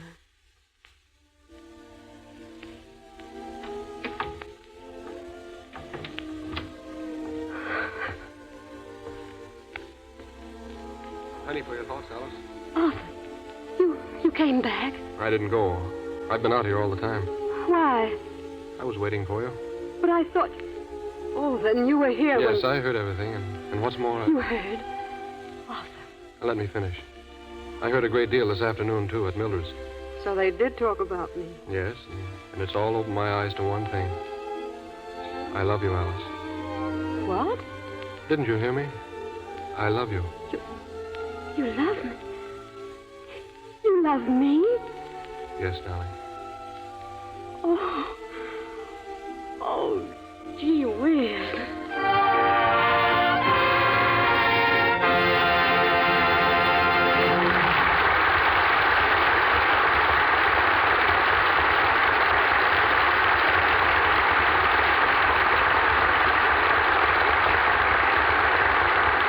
Goodbye to Alice Adams. But our stars return now for a brief reunion. I won't be surprised if later this month I hear that the French people have declared a national holiday. For Claudette Colbert is about to return to their shores. Taking her first real vacation in years, she leaves this week for a few months abroad. And so, Claudette, je vous souhaite un bon voyage sans mal de mer. Pretty good, eh? That's marvelous. Well, in case there's any doubt in your mind, I wish you a pleasant trip without seasickness. My intentions are better than my French. Thank you very much, C.B. I haven't been back for 8 years, so you see, I'm terribly excited about it. And it's not only a vacation. I'm going to school. I'm going straight to the Hans Schneider School in the Tyrolean Alps and learn how to ski. After that, if I'm still able to stand on my feet, I'm going to Paris and really have some fun. Now, I also want to thank the people who make Lux Taupe and give us this program. You know, in pictures, one has to be especially careful about appearance. I know I am, and that's why I'm always glad to tell you that I think Lux Taupe is about the most dependable complexion care in the world. It's so easy to use, and it does keep the complexion smooth and clear. Thank you again, C.B., and good night. Good night, Claudette.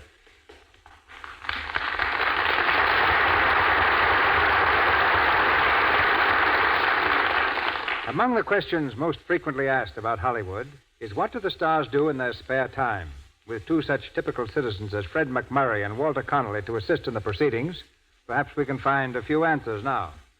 Fred, I suppose you're still clinging to the saxophone. Well, no, C.B. I'm afraid the old horn is getting a little rusty these days. I've been following in your footsteps lately, and I've sort of taken a fancy for target shooting.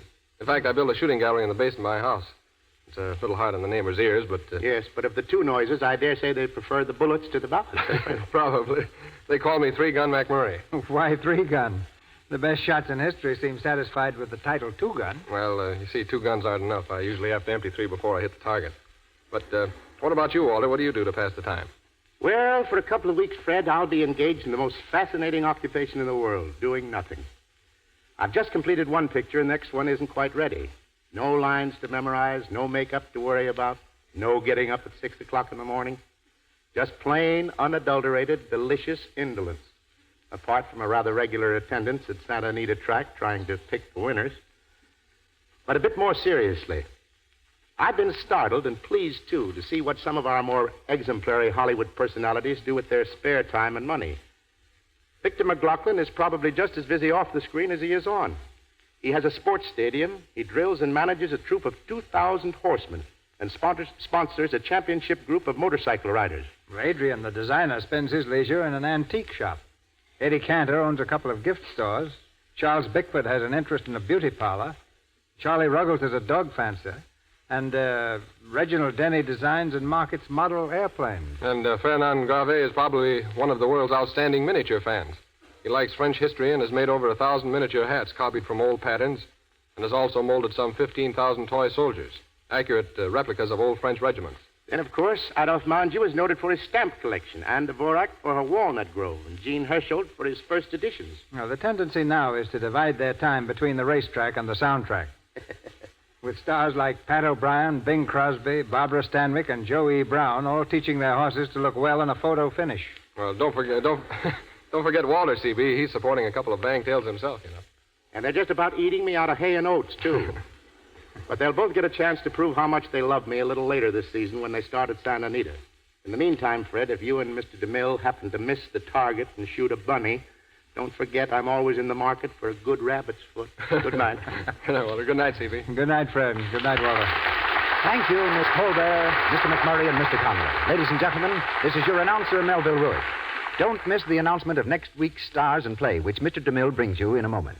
In tonight's cast were Winifred Harris as Mrs. Palmer, Lou Merrill as Mr. Lamb, Georgette Spelvin as Mildred Palmer, Grace Kern as Ella, Verna Felton as Mrs. Dresser, and Frank Nelson as an employment agent. Miss Colbert will be seen next in the Paramount picture Bluebeard's Eighth Wife. Benny Baker's current film is Hold'em Navy. Walter Connolly appeared through courtesy of Columbia Pictures. His new film is Penitentiary. Louis Silvers is from 20th Century Fox, where he was in charge of music for Love and Hisses. And now, here's Mr. DeMille. One of the most magnificent singers in modern times comes to the Lux Radio Theater next Monday night. From the concert stage, in opera, on the radio, and in motion pictures, her voice has thrilled the world. The voice of Grace Moore. Your endless requests bring her back to this stage, this time in a grand comedy which met with great favor on stage and screen. Enter Madame. Our leading man will be Melvyn Douglas, seen in several of the year's best pictures, most recently in Grace Moore's new film, and as a special guest, Mr. Edward Arnold.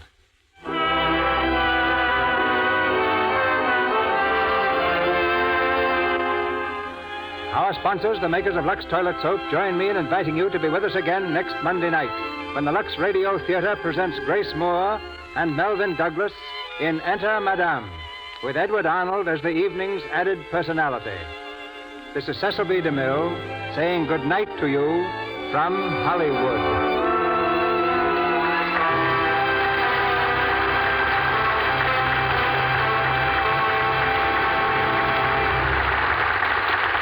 This is the Columbia Broadcasting System.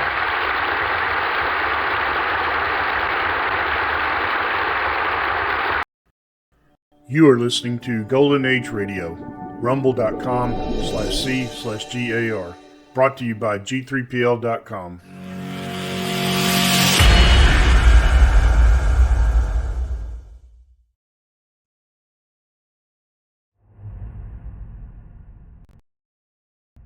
The secret word tonight is wall. W-A-L-L. Really? You bet your life.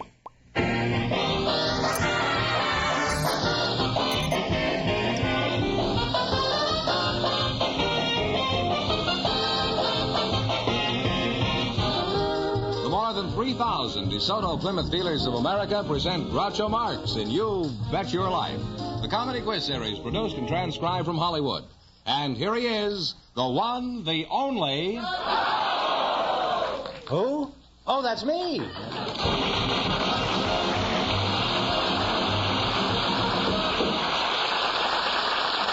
Well, here I am again with $1,500 for one of our couples. We asked for married couples to volunteer tonight, Groucho, and just before we went on the air, we selected Mr. and Mrs. Melvin Cole. And here they are. Folks, meet Groucho Marx. Well, welcome, youngsters, for the DeSoto Plymouth Dealers. Say the secret word and divide $100. It's a common word, something you find around the house. Mr. and Mrs. Melvin Cole, eh? And what is your hometown, Mrs. Cole? Chicago, the north side. Oh, the north. In that case, I'll take the north side. It's much more scenic than the south side. You two don't seem very large. How tall are you, Melvin? Well, sometimes I'm 5'3", and sometimes I'm 5'5". When I went in the Army, I was 5'3". You mean you shrunk purposely? Huh? And what is your first name, Mrs. Cole? I can't keep calling you Mrs. Cole. Right? Well, you can call me Ann, but my real name is Anniversary. Yeah, well, when is your anniversary? Well, I was called that because I was born on my parents' 4th wedding anniversary. Oh, I see. Do you ever call yourself Versary? I mean, always stick to the Anna? How tall are you? Ann.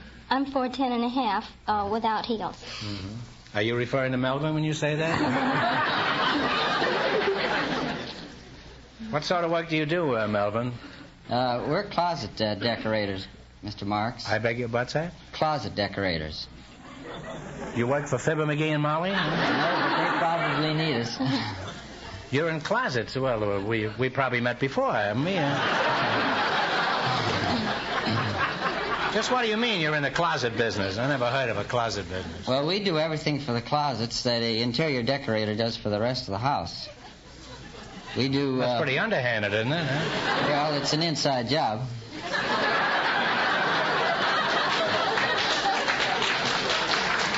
Is that one of the jokes of the profession? No, after we take the skeletons out, that's what's left. You take Red Skelton out of the closet and put Fibber McGee in, eh? We've never met him in the closet yet. Well, what do you do while Melvin is rattling around the closet saying, what do you do? I'm in the closet business with him. Well, you two must hang around a lot together, huh? Well, you're the prettiest closet maker I've ever seen. Thank you. Well, you're a nice couple, and if you come to my house, Mr. and Mrs. Cole, I'll be glad to throw you in the furnace. And if you don't like that, Mrs. Cole, I'll be glad to carry you to Newcastle. Now, in just 1 minute, you're going to play You Bet Your Life for a chance at the $1,500 question. But first, I'd like you to pay close attention to something instructive. Take the 5-mile trial. Take the 5-mile trial. Your DeSoto Plymouth dealer invites you to take the 5-mile trial in a new DeSoto Fire Dome 8 or a DeSoto Power Master 6. He wants you to get behind the wheel yourself so you can appreciate the difference in DeSoto. For example, in the Fire Dome 8, the exhilarating feel of power as you touch your toe to the accelerator and call on the mighty new 160 horsepower DeSoto Fire Dome V8 engine.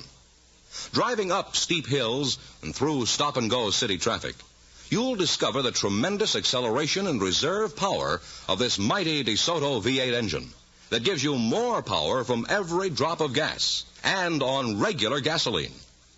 The new DeSoto Fire Dome V8 engine is years ahead of every other type of passenger car engine built today. So here's your chance to try the sensational new DeSoto full power steering, power brakes, and all the other great new DeSoto features. Visit your DeSoto Plymouth dealers tomorrow for a 5-mile trial in a new DeSoto, either the Fire Dome 8 or the Power Master 6. And remember, all dealers who sell DeSoto also sell Plymouth, the low-priced car most like high-priced cars.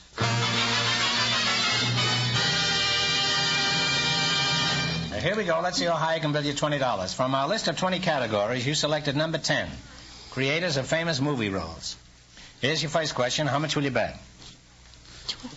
Talk up, kids. Let's bet $20. $20. Okay. Who created the role of Frankenstein's monster? Boris Karloff. Boris Karloff is right. Off to a good start. You have $40. Remember, you're going for $1,500. Now, how much of the $40 are you going to try this time? Shoot the works. 40. Who created the part of Lynn Belvedere? Clifton Webb. Clifton Webb is right. Really climbing. You have $80 now. Here's your third question. How much of the 80? 80. 80. Who created the role of Pa Keppel? Percy Kilbride. Right. You now have $160. You certainly picked a category that you knew. Here's your last chance to be the other couples. How much you going to bet? All of it. All of it. Oh, this kid's a gambler, huh? Who created the kindly Dr. Christian? Gene Herschel. Gene Herschel is right. And you'll wind up right up at the top with $320. $320. Thanks and good luck from the DeSoto Plymouth dealers.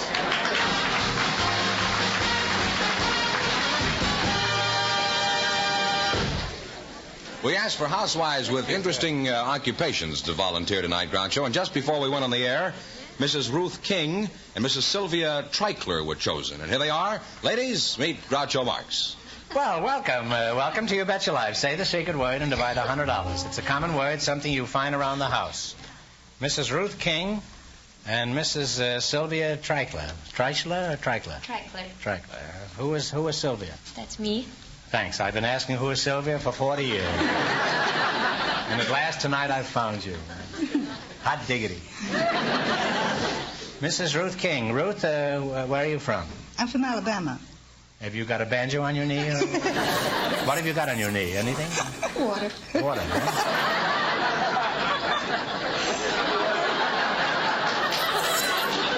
They're all too smart for me tonight. May I ask your age, Ruth? I know that's a kind of an impudent question, but we do that here. Yes. I can ask you, huh? But you won't answer, is that it? Well, that's your privilege. You don't have to. How old are you, Sylvia? 27. 27. Let's say you're 27, too. I'm fine. Where do you live, Sylvia? Out in the valley, Sherman Oaks. Oh, Sherman Oaks. Were you born in Sherman Oaks? No, in Zurich, Switzerland. Oh, well, is that near Sherman Oaks? Mrs. King, do you do anything besides housekeeping? Well, in my spare moments, I'm writing my autobiography. Oh, really? Who's this autobiography about?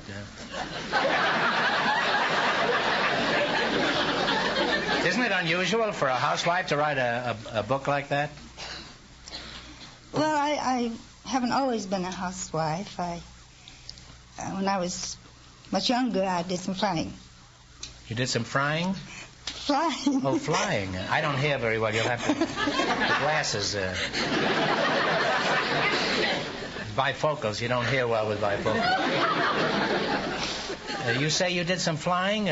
Yes. And where did you fly? I mean, what kind of flying have you done? Well, I was the first girl to attempt to fly across the Atlantic Ocean. Wait a minute, you...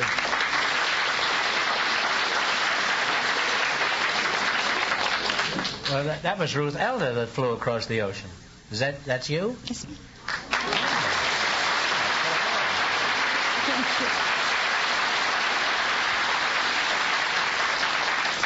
Well, it's a great pleasure to have you here, Ruth. Thank you. You were big headlines back there in, when was it, around? In 1927. 27. I remember you very well. Thank you. I didn't remember Columbus. Whatever made you decide to fly the Atlantic? Well, on the day that Lindbergh made his landing in Paris, I was in a beauty contest. And word was flashed to us that Lindbergh had made his landing. Mm-hmm. And I decided right then that someday some girl would make that flight, and I decided that I would be the one to do it. Yeah, you had a lot of nerve, didn't you? Huh? How much later was this after you made this decision? Huh? 5 months later. 5 months later, I was flying across the Atlantic Ocean. Uh-huh. And not in a bathing suit, huh? No, not in a bathing suit. How long did it take you to fly across the Atlantic? We were in the air for 35 hours. We had 3 hours to go, but we were forced down at sea.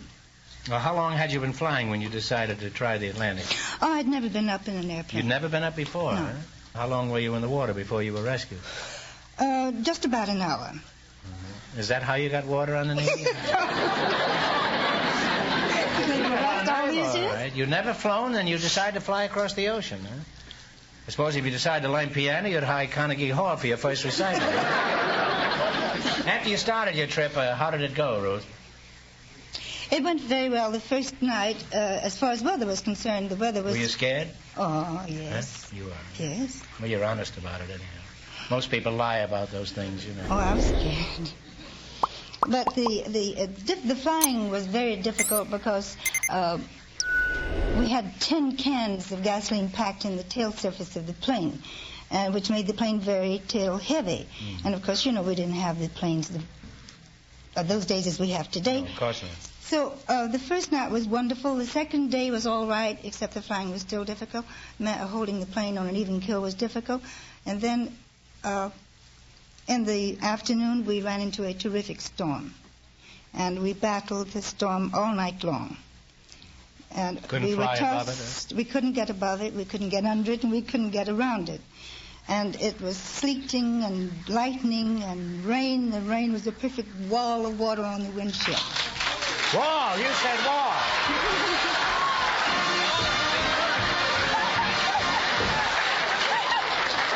You said wall, that's the secret word, so here's $50 for you, and here's $50 for you.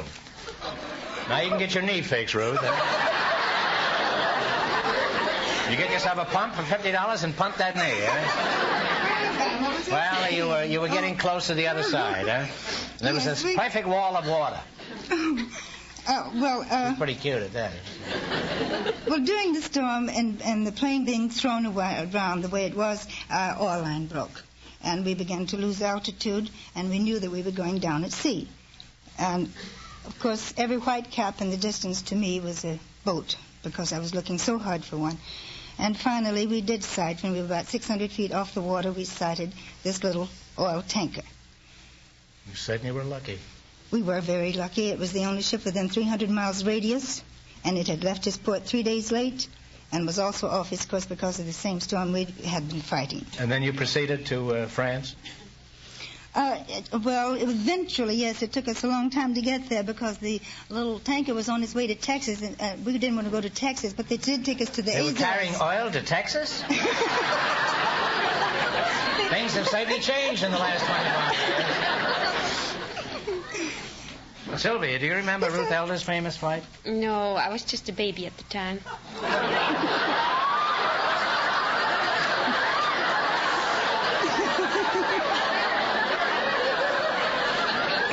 Sylvia, there's a boat leaving for Switzerland in the morning.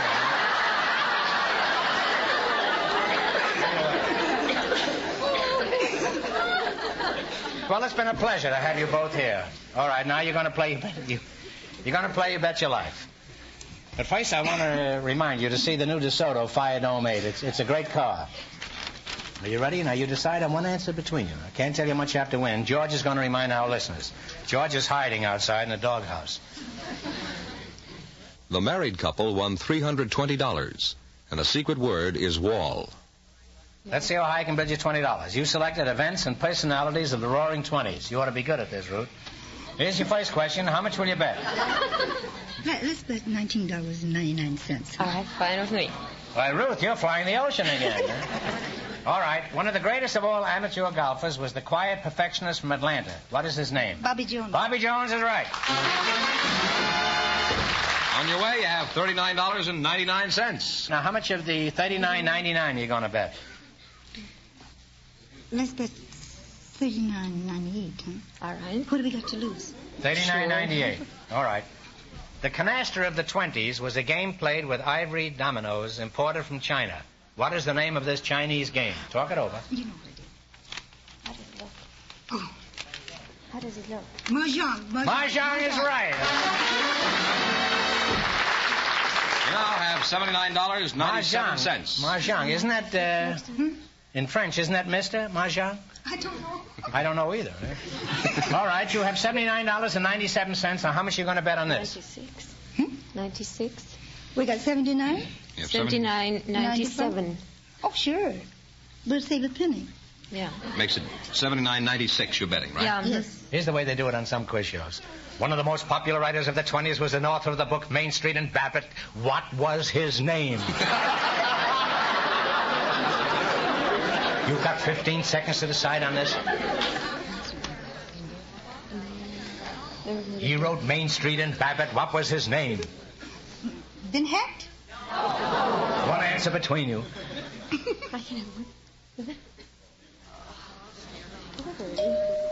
I'm sorry, the correct answer is Sinclair Lewis. Oh. You have 1 cent left. You have 1 cent left. Let's fly high on that Dear, one. we're flying How much you high going to on bet? that one. We better How bet much the whole have we? thing. All right, you're going to bet the whole thing.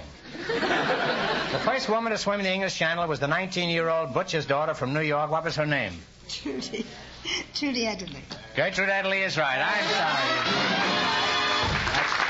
Gee, wait a minute. Wait a Wound minute. up with 2 cents, Groucho. Oh, nobody leaves here with 2 cents No. except me. Give you one question. Get this right, and we'll bring your winnings up to $25. So you're now going for $24.98. I guess I'm pretty good on the mathematics. Ready? In what city is the San Francisco Opera House? San Francisco is right. Thanks and good luck from the DeSoto Plymouth Deal.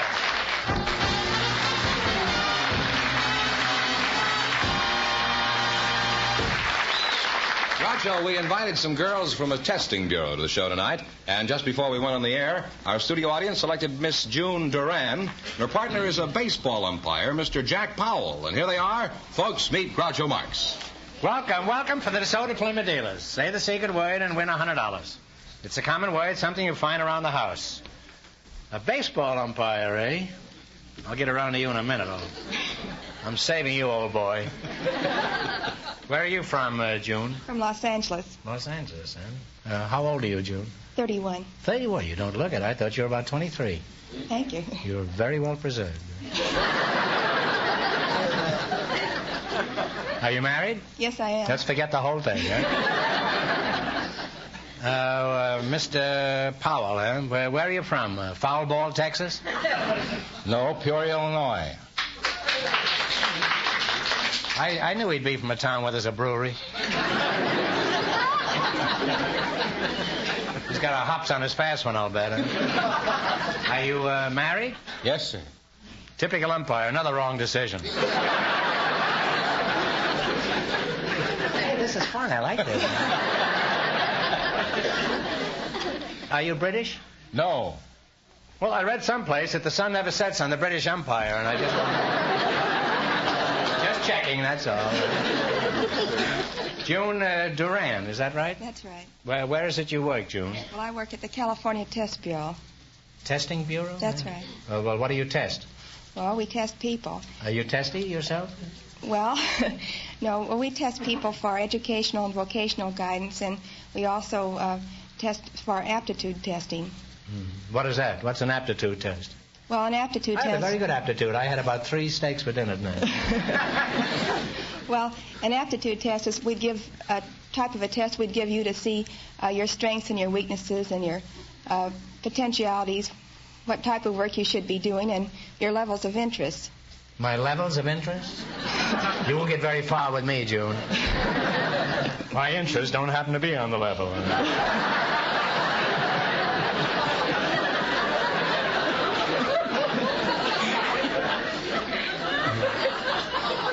Well, let's go crooked. Let's get back to you again, huh? How many umpires are there in a game of baseball? Either 3 or 4. That's more than many teams have ball players. Now, make up your mind. You're not behind the plate now. What do you mean, either 3 or 4? Well, we have 14 umpires. And when all the teams are playing, there's only 4 places they can go.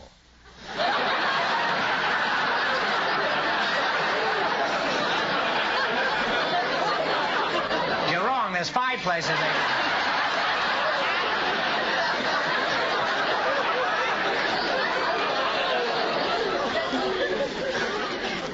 All right, what are the other 3 places they can go? Well, they rotate. They do, huh?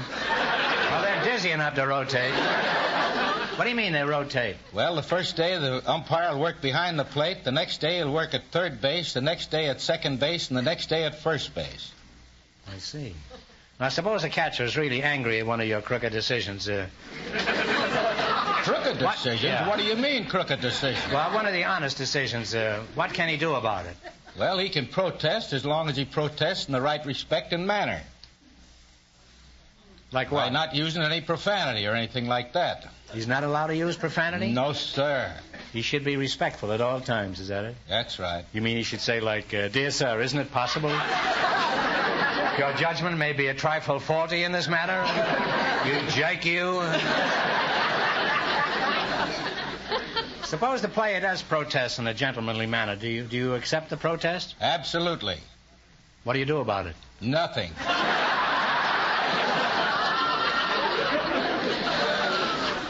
You ever change your decision, you robber, you? Robber? Where do you get that? Robber.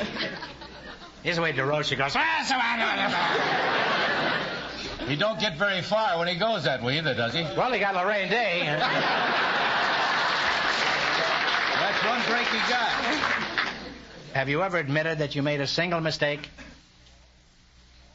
No, I haven't. You mean to tell me in all your umpiring you've never made a single mistake, Jack? I may have made them, but I never admitted them.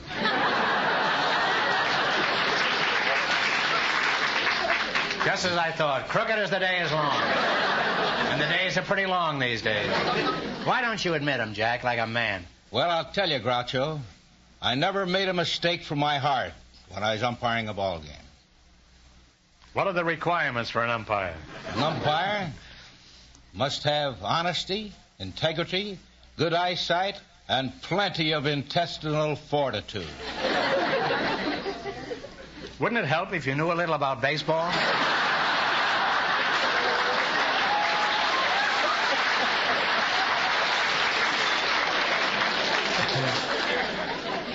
Well, I've kidded the umpire, but as an old blown-in-the-bottle baseball fan, I know umpires are necessary, honest, and help to make the game a great one.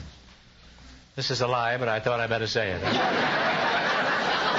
it there, Jack. I've watched you for many years, and you're a great umpire. Thanks, Groucho.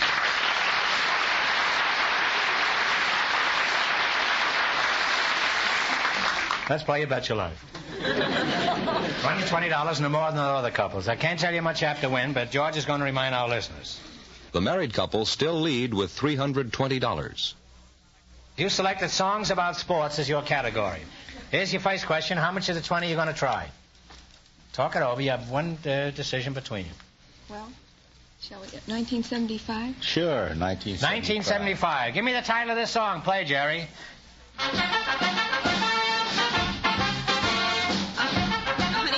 Hunting we will go is right. Now have $39.75. Now you're going for $1,500. This is just chicken feed. How much of this money are you going to go for? 39. 39, okay. $39 out of $39.75. What is the name of this song?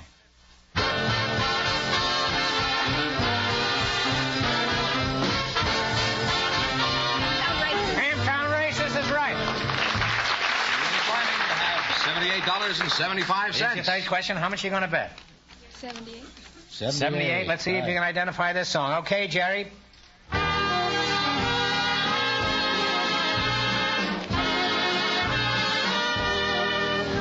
Talk it over.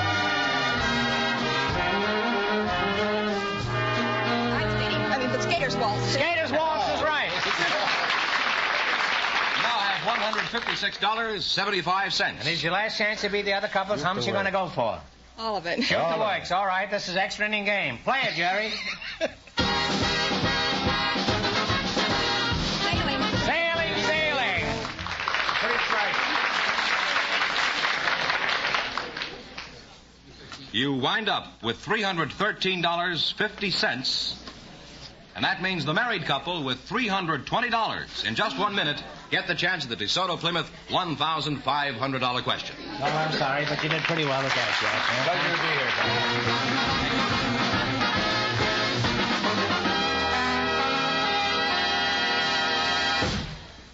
here, $3,300 million.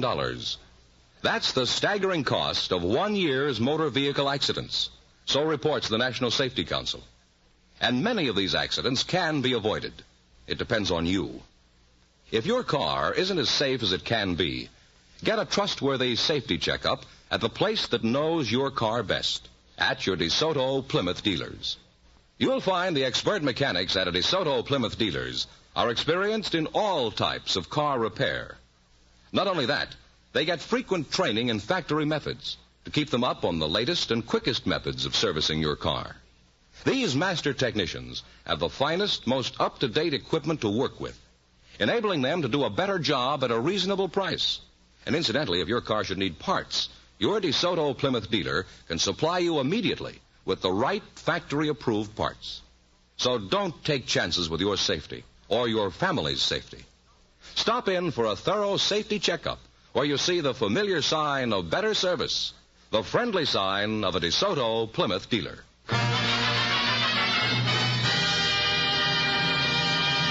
Here's the winning couple, Groucho, all set for the DeSoto Plymouth $1,500 question. Well, here's your chance to get out of the closet permanently. Here we go for $1,500. I'll give you 15 seconds to decide on a single answer between you. Think carefully and please no help from the audience. You ready? According to the Bible, Moses led the Israelites in their flight from bondage in Egypt to the promised land in Palestine. For $1,500, what is this great migration called? Talk it over.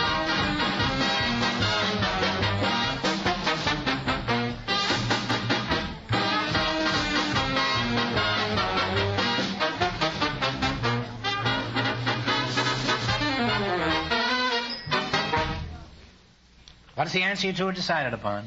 The flight out of Egypt into Lebanon? No, I'm sorry. The correct answer is the Exodus. Oh. So that means the big question next week will be worth $2,000. Well, you lost the big money, but how much did they win the quiz, George? All the way, $320. Well, that's only been done twice, I think, in the history of our show. Congratulations, and thanks to both of you, and to all of our contestants on the show tonight.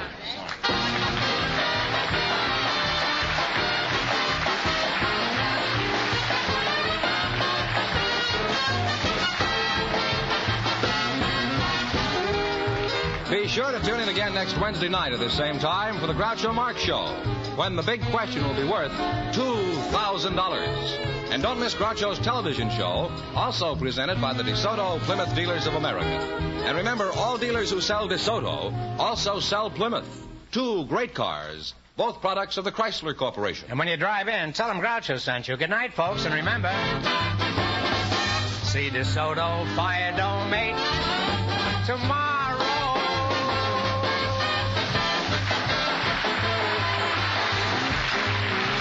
Council. Make safe driving a habit. Check your car. Check accidents. You Bet Your Life, transcribed from Hollywood, is produced by John Goodell. Directed by Robert Dwan and Bernie Smith. Music by Jerry Fielding. This is George Fenneman signing off for the more than 3,000 DeSoto Plymouth dealers from coast to coast.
You are listening to Golden Age Radio, rumble.com/C/GAR.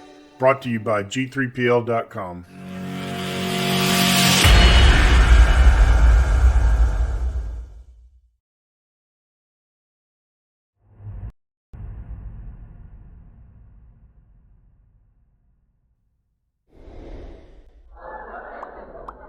The Raleigh Cigarette Program from Hollywood, starring Red Skelton. With Ozzie Nelson and his orchestra, Harriet Hilliard, Wonderful Smith, and yours truly, Truman Bradley.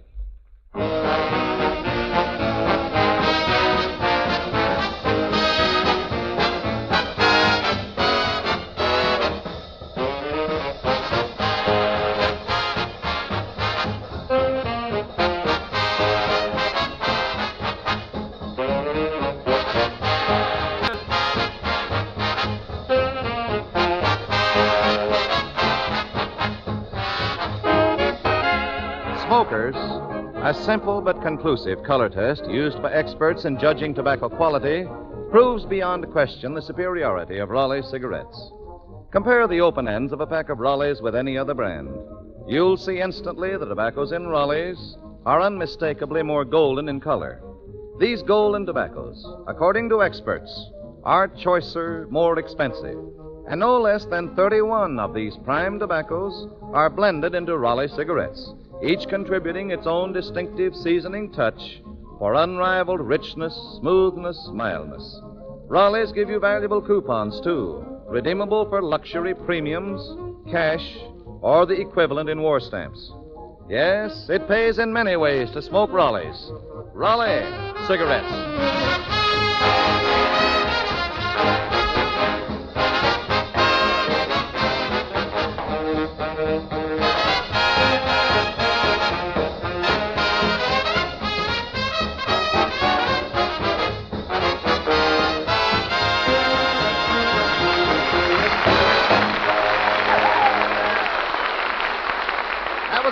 And his orchestra playing Jingle Jangle.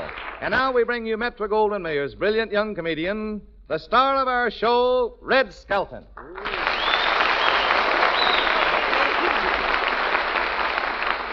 Thank you very much, and good evening, ladies and gentlemen. How are you, Truman? Hello, Red. Say, Red, I hear Mr. Raleigh's back at your house for another visit. Yes, he's back again. You know, I wouldn't mind him, but he's got such a temper. Temper, Red? Yeah, anytime anything goes wrong, he jumps up and down. Well, lots of people do that. Yeah, but I'm underneath. So, Mr. Raleigh's back with us again, huh? Yeah, you know, and a funny thing happened, too. Yeah, what was that, Red? Well, when he was here last year, he left a Raleigh cigarette burning in the ashtray, and this year when he came back, guess what? Now, don't tell me that cigarette was still burning, Red. It was, and he took a look at it and said, "Hey, who's been sneaking inhales off this thing? I just lit it." Well, I suppose you and Mr. Raleigh have been talking business. Yeah, I asked him to shorten the commercials.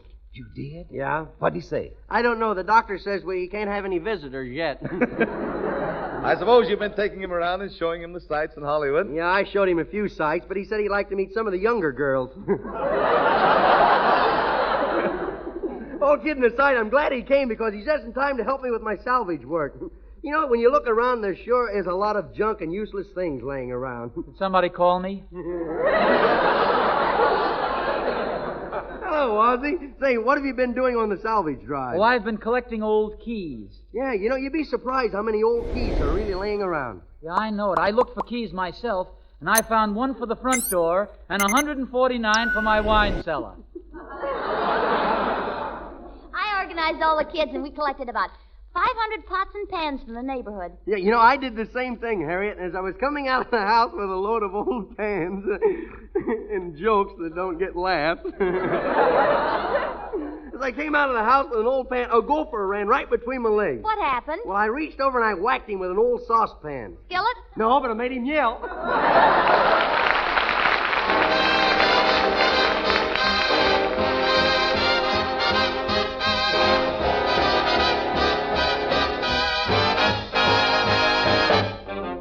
Upon a February morn, a tiny baby boy was born. Abraham.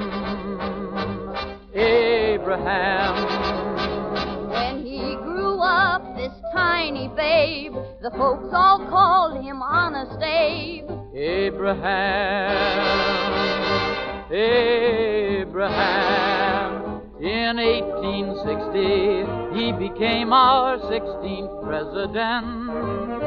And now he's in the Hall of Fame, a most respected gent. And that is why we celebrate this blessed February day. Abraham. The USA's united thanks to one whose name was Nancy Hanks. Abraham. She gave this land the finest son who ever went to Washington. Abraham. When someone told him General Grant was drinking every night, he answered, "Go see if you can't. get all my generals tight. And that is why we celebrate this blessed February day. Abraham, Abraham.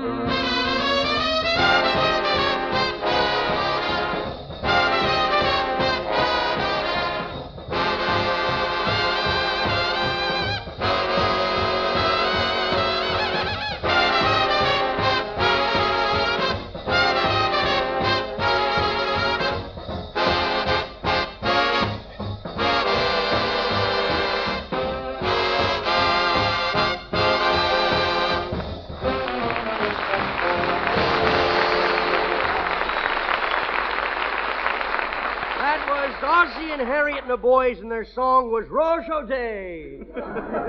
Say, Truman. Yes, Red. Say, Red, what's on tap for tonight? Well, I'll tell you. People are always finding funny places to hide things, so I thought that would be a good subject for tonight, hiding. So we'll look in on Deadeye and see where he hides his money way out west.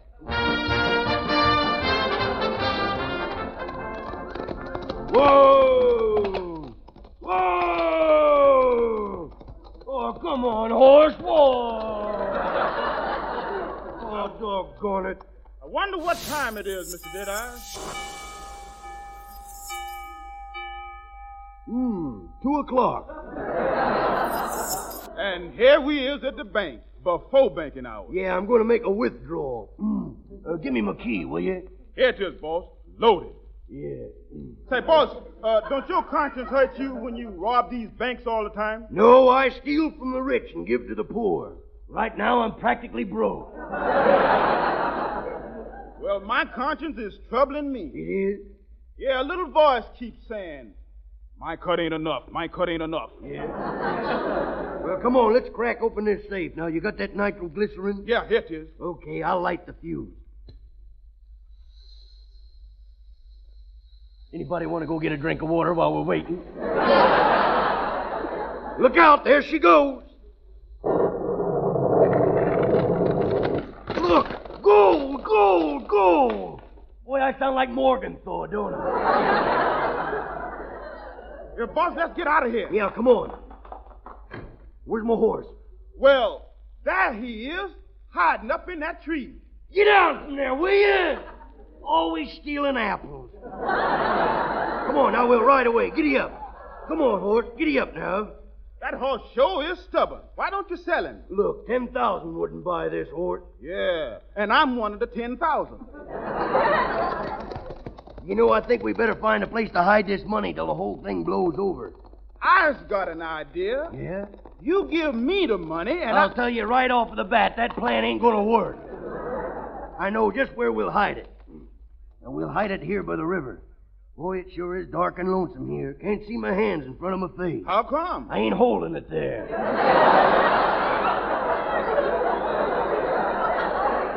Well, I'll just go ahead and dig a hole here. Yeah, start digging that hole, will you?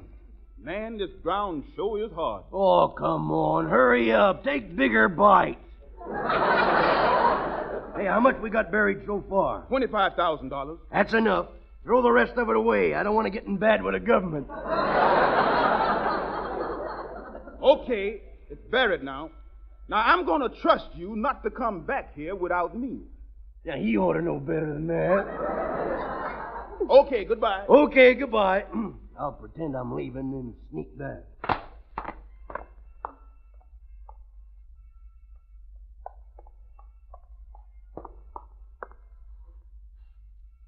Small world, ain't it?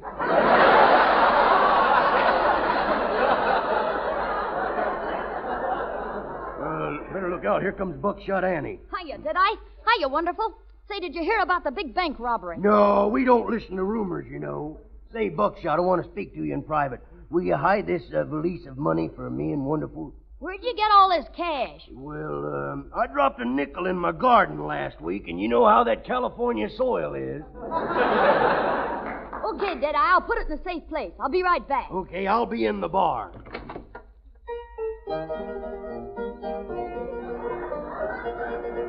My, that's a pretty tune. I wonder what the name of it is. Say, piano player, play something else, will you? I'm kind of tired of that tune. I can't. That's the only tune I know. Yeah. Anybody around here play piano? Hey, did I? Yeah. Yeah, Buckshot Annie just called up. Says your money's in a safe place now. Good. Where did she put it? Oh, you better whisper to me. I don't want anybody around here to know. Yeah, whisper to you. Okay. She didn't. Yeah. Hey, wonderful. Get your tools. We gotta go rob that bank again.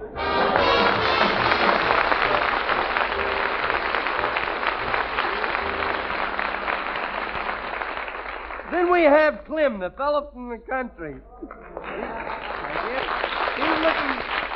He's looking for a place to hide from Daisy June because she's after him with a wedding ring.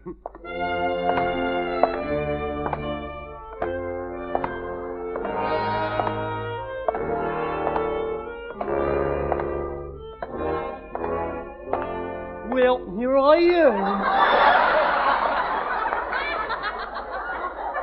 Here comes the bride, all dressed in white. Do.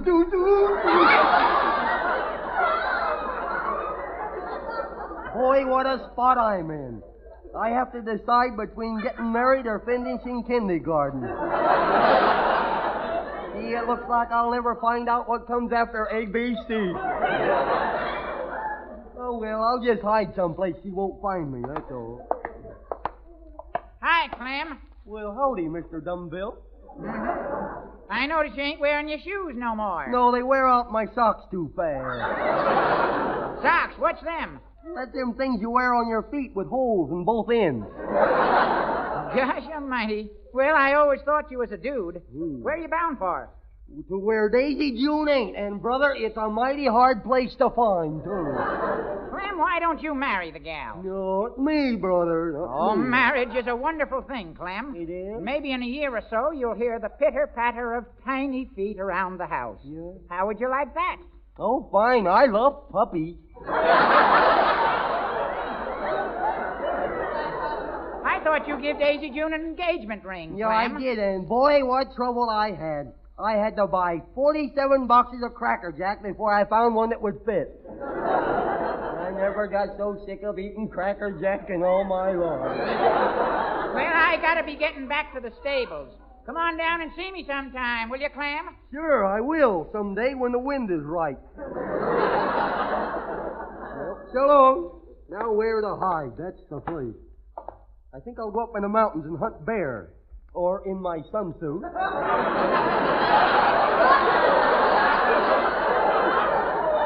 I know where I'll hide, right where she'd never think to look for me, right in her own house. And I'll sneak over. That reminds me, I gotta get that big toe oiled. Now, I'll just go down in the cellar here. Uh-oh, somebody's coming. I'll hide in the washing machine. I hear the noise in this here cellar. Probably rats. No, I said rats. Anybody know how a rat goes? What's that noise over there in the washing machine? Anybody in there? Nobody but us longies. Well, I might as well wash Grandpa's socks and his windbreaker while I'm here, I guess. Hey. Yeah, that's enough. I'll take him out. Oh, dear, I put too much starch in this shirt. Oh, boy, it sure is heavy. Good heavens! Why, hello, Clem. Well,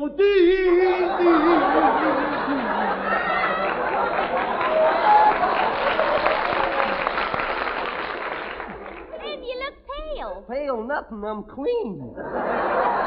Well, what in the world was you doing in that washing machine? Getting the tar beat out of me. Goodness, Clem, I just noticed. What? That washing machine flattened out that point your head came to. What? My head don't come to a point no more? No? Oh, gosh. Now I got no place to hang up my clothes at night.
That was Ozzie Nelson's orchestra playing a song that wasn't Rosote.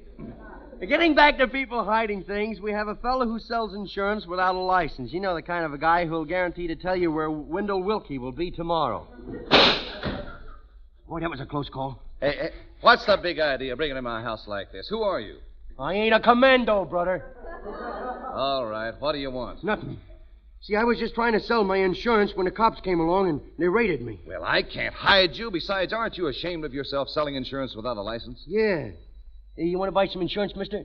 Sure, I'll buy some insurance. You will? Honest? You mean you ain't going to argue? Argue? Why, not me, Sonny. Why, it's like buying a pack of Raleigh cigarettes. In Raleigh's, you're assured of highest quality tobaccos because you can see the difference. Yes, you can actually see by comparison with any other brand that Raleigh's give you the more golden tobaccos. Tobaccos that experts agree are choicer, more expensive. Now, wait a minute, Bob. I'm going to tell you about the benefits. You're going to tell me? Well, I can tell you that Raleigh's are blended from 31 of these finer tobaccos. A superb blend that gives you these outstanding smoking benefits: richness, smoothness, extra mildness, full, mellow flavor. Now, I think we better discuss a little matter about premium. Premiums? Oh, of course. Raleigh cigarettes give you valuable coupons, redeemable for dozens of luxury premiums, cash, or the equivalent in war stamps. Yes, Raleigh's give you premium quality and quality premiums at one and the same time. But this is the best policy. Right, the best policy. Always ask for the pack with the coupon on the back. Raleigh cigarettes.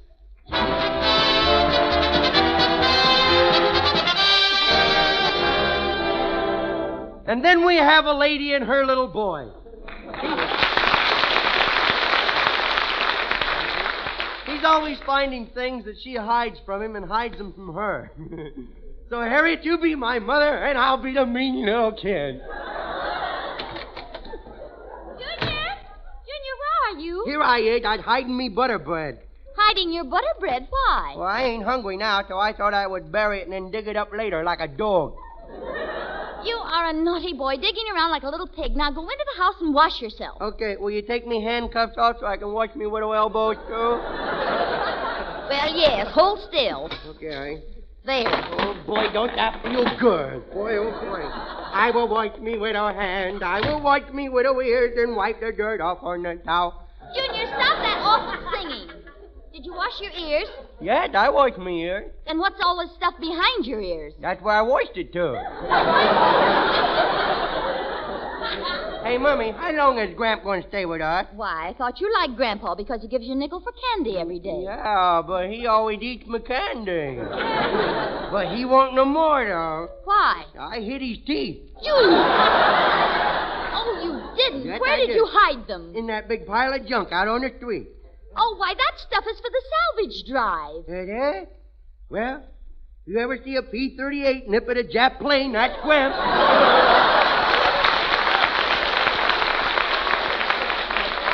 Junior, you're going to turn my hair white overnight. That's nothing. I thought it turned red overnight.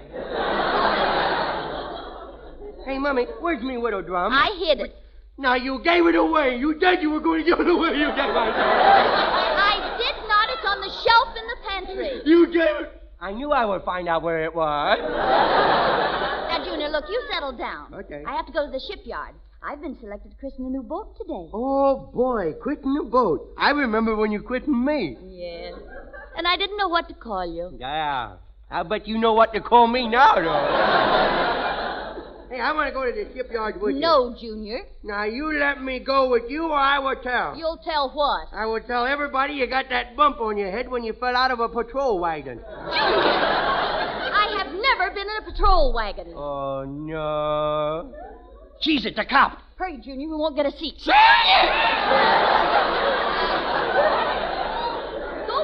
play with something else for a while. Mother wants to get dressed. Okay. Well, here I is all alone. Oh, no, I ain't either. There's a pussycat. Come here, Lucky. Come here. Come here. Meow. Are you pulling that cat's tail again? No, I just hold it. He's doing the pulling. Here, Kitty. Look, as long as you're here, I may as well break something that you will get blamed for. Now, let's see. What could I break around here? Windows? No, none left.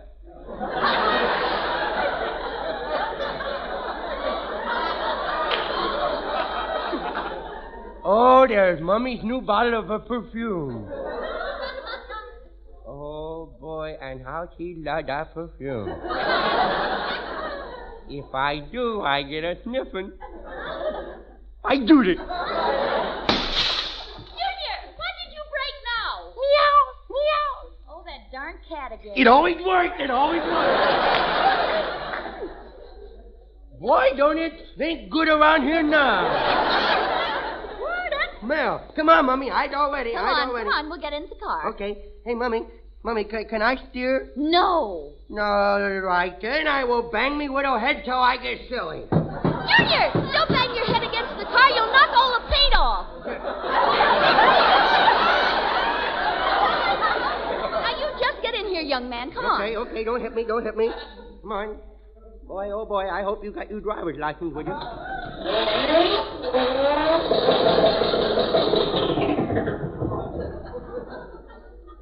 Poor Gallon don't last very long, does he? Well, look where we are, right in front of the shipyard. Oh, look, the launching had already started.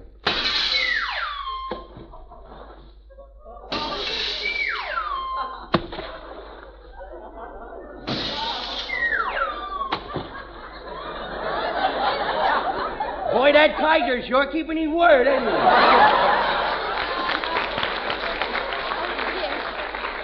I do hope I'm on time. Hey, Mummy, who's that man over there with a chicken sitting on top of his head? Junior, that's the Admiral. The Admiral? He's a chubby little wasco, isn't he? Boy, he looked like an NBC usher, don't he? Boy, if he had a rudder, we could launch him. Good afternoon, madam. Are you the lady who's going to christen the ship? Yes, I am. And I is her little pride and joy. Well. How are you, Sonny? Huh? How are you, Sonny? Oh, fine, Fatso. Pardon me. I'm the special police. What's that you have under your arm, lady? Why, a bottle of champagne for the christening. And what is that you have under your arm, Sonny? A sponge? It's me pop's idea. You see, we must be careful of sabotage. We can't be too careful who we talk to and trust these days. Hey, if you're the special policeman, I look under the Admiral's coat, too. I see a big bulge there. Shh, Junior, that's the Admiral. All over it? Now I know what they mean by a second front. Come along. Shall we go up to the speaker's platform? Boy, oh boy, what a big boat. Junior, get away from that boat. Oh, he can't hurt it, madam. That's a battleship. He don't know me very well, does he, Father? Hey, Mummy, I want to get down. We're too high. I'm afraid I fall. Officer, will you take care of this boy? Yeah. Sure.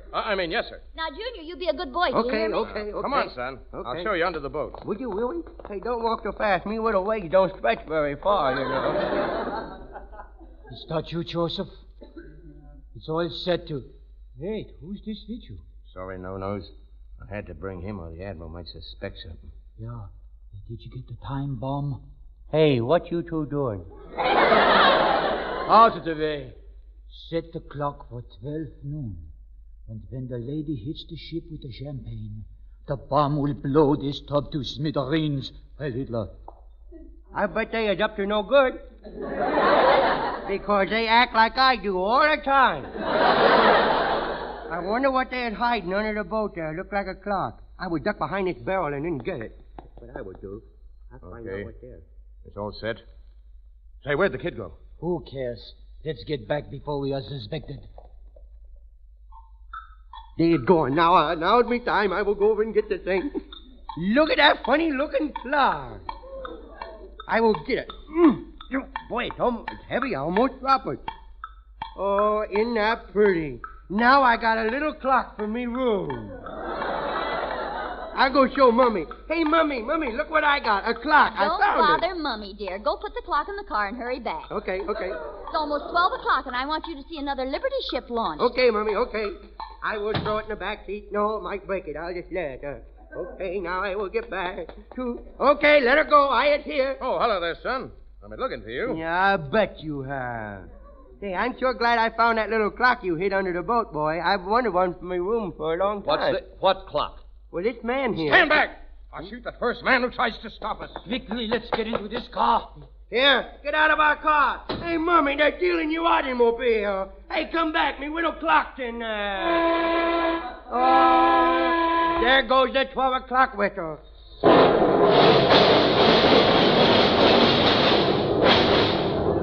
And there goes our 1939 Buick. Boy, I knew them tires were bad, but I didn't think we'd all go at the same time.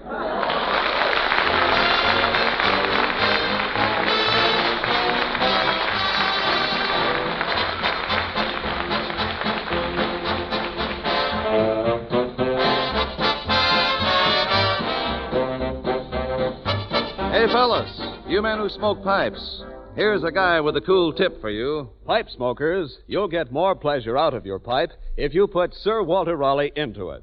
Sir Walter Raleigh is smooth and mild, blended to perfection from a combination of extra choice burleys. And flavor, Sir Walter Raleigh has a distinctive nut-like mellowness, a full, tangy richness that can't be beat. It burns even and cool, never bites your tongue. And the pleasing aroma of Sir Walter Raleigh is something that everyone enjoys. Men smoke the quality pipe tobacco of America. Tonight, try Sir Walter Raleigh.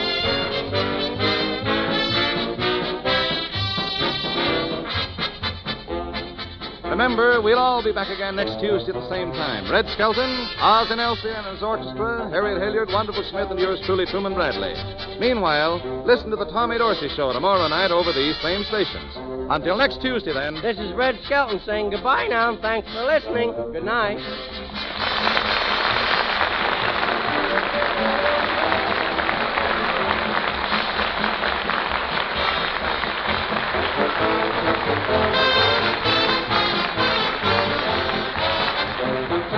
Red Skelton is heard on this program through the courtesy of the Metro-Goldwyn-Mayer Studios. This program has been broadcast to the armed forces overseas and has come to you from Hollywood. This is the National Broadcasting Company.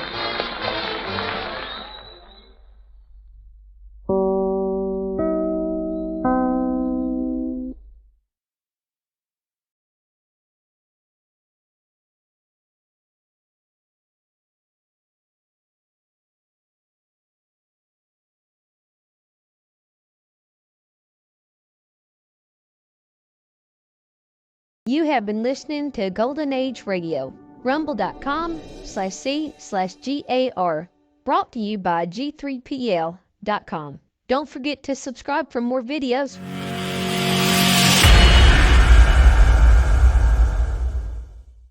I would like to extend my sincere gratitude to Old Time Radio Research Group for their remarkable efforts in preserving and archiving the captivating world of old-time radio programs. Their dedication to safeguarding these precious audio gems ensures that future generations can relish the enchanting stories, music, and entertainment of the past. Their invaluable contribution allows us to step back in time and experience the magic of radio history firsthand. Their link is in the description below.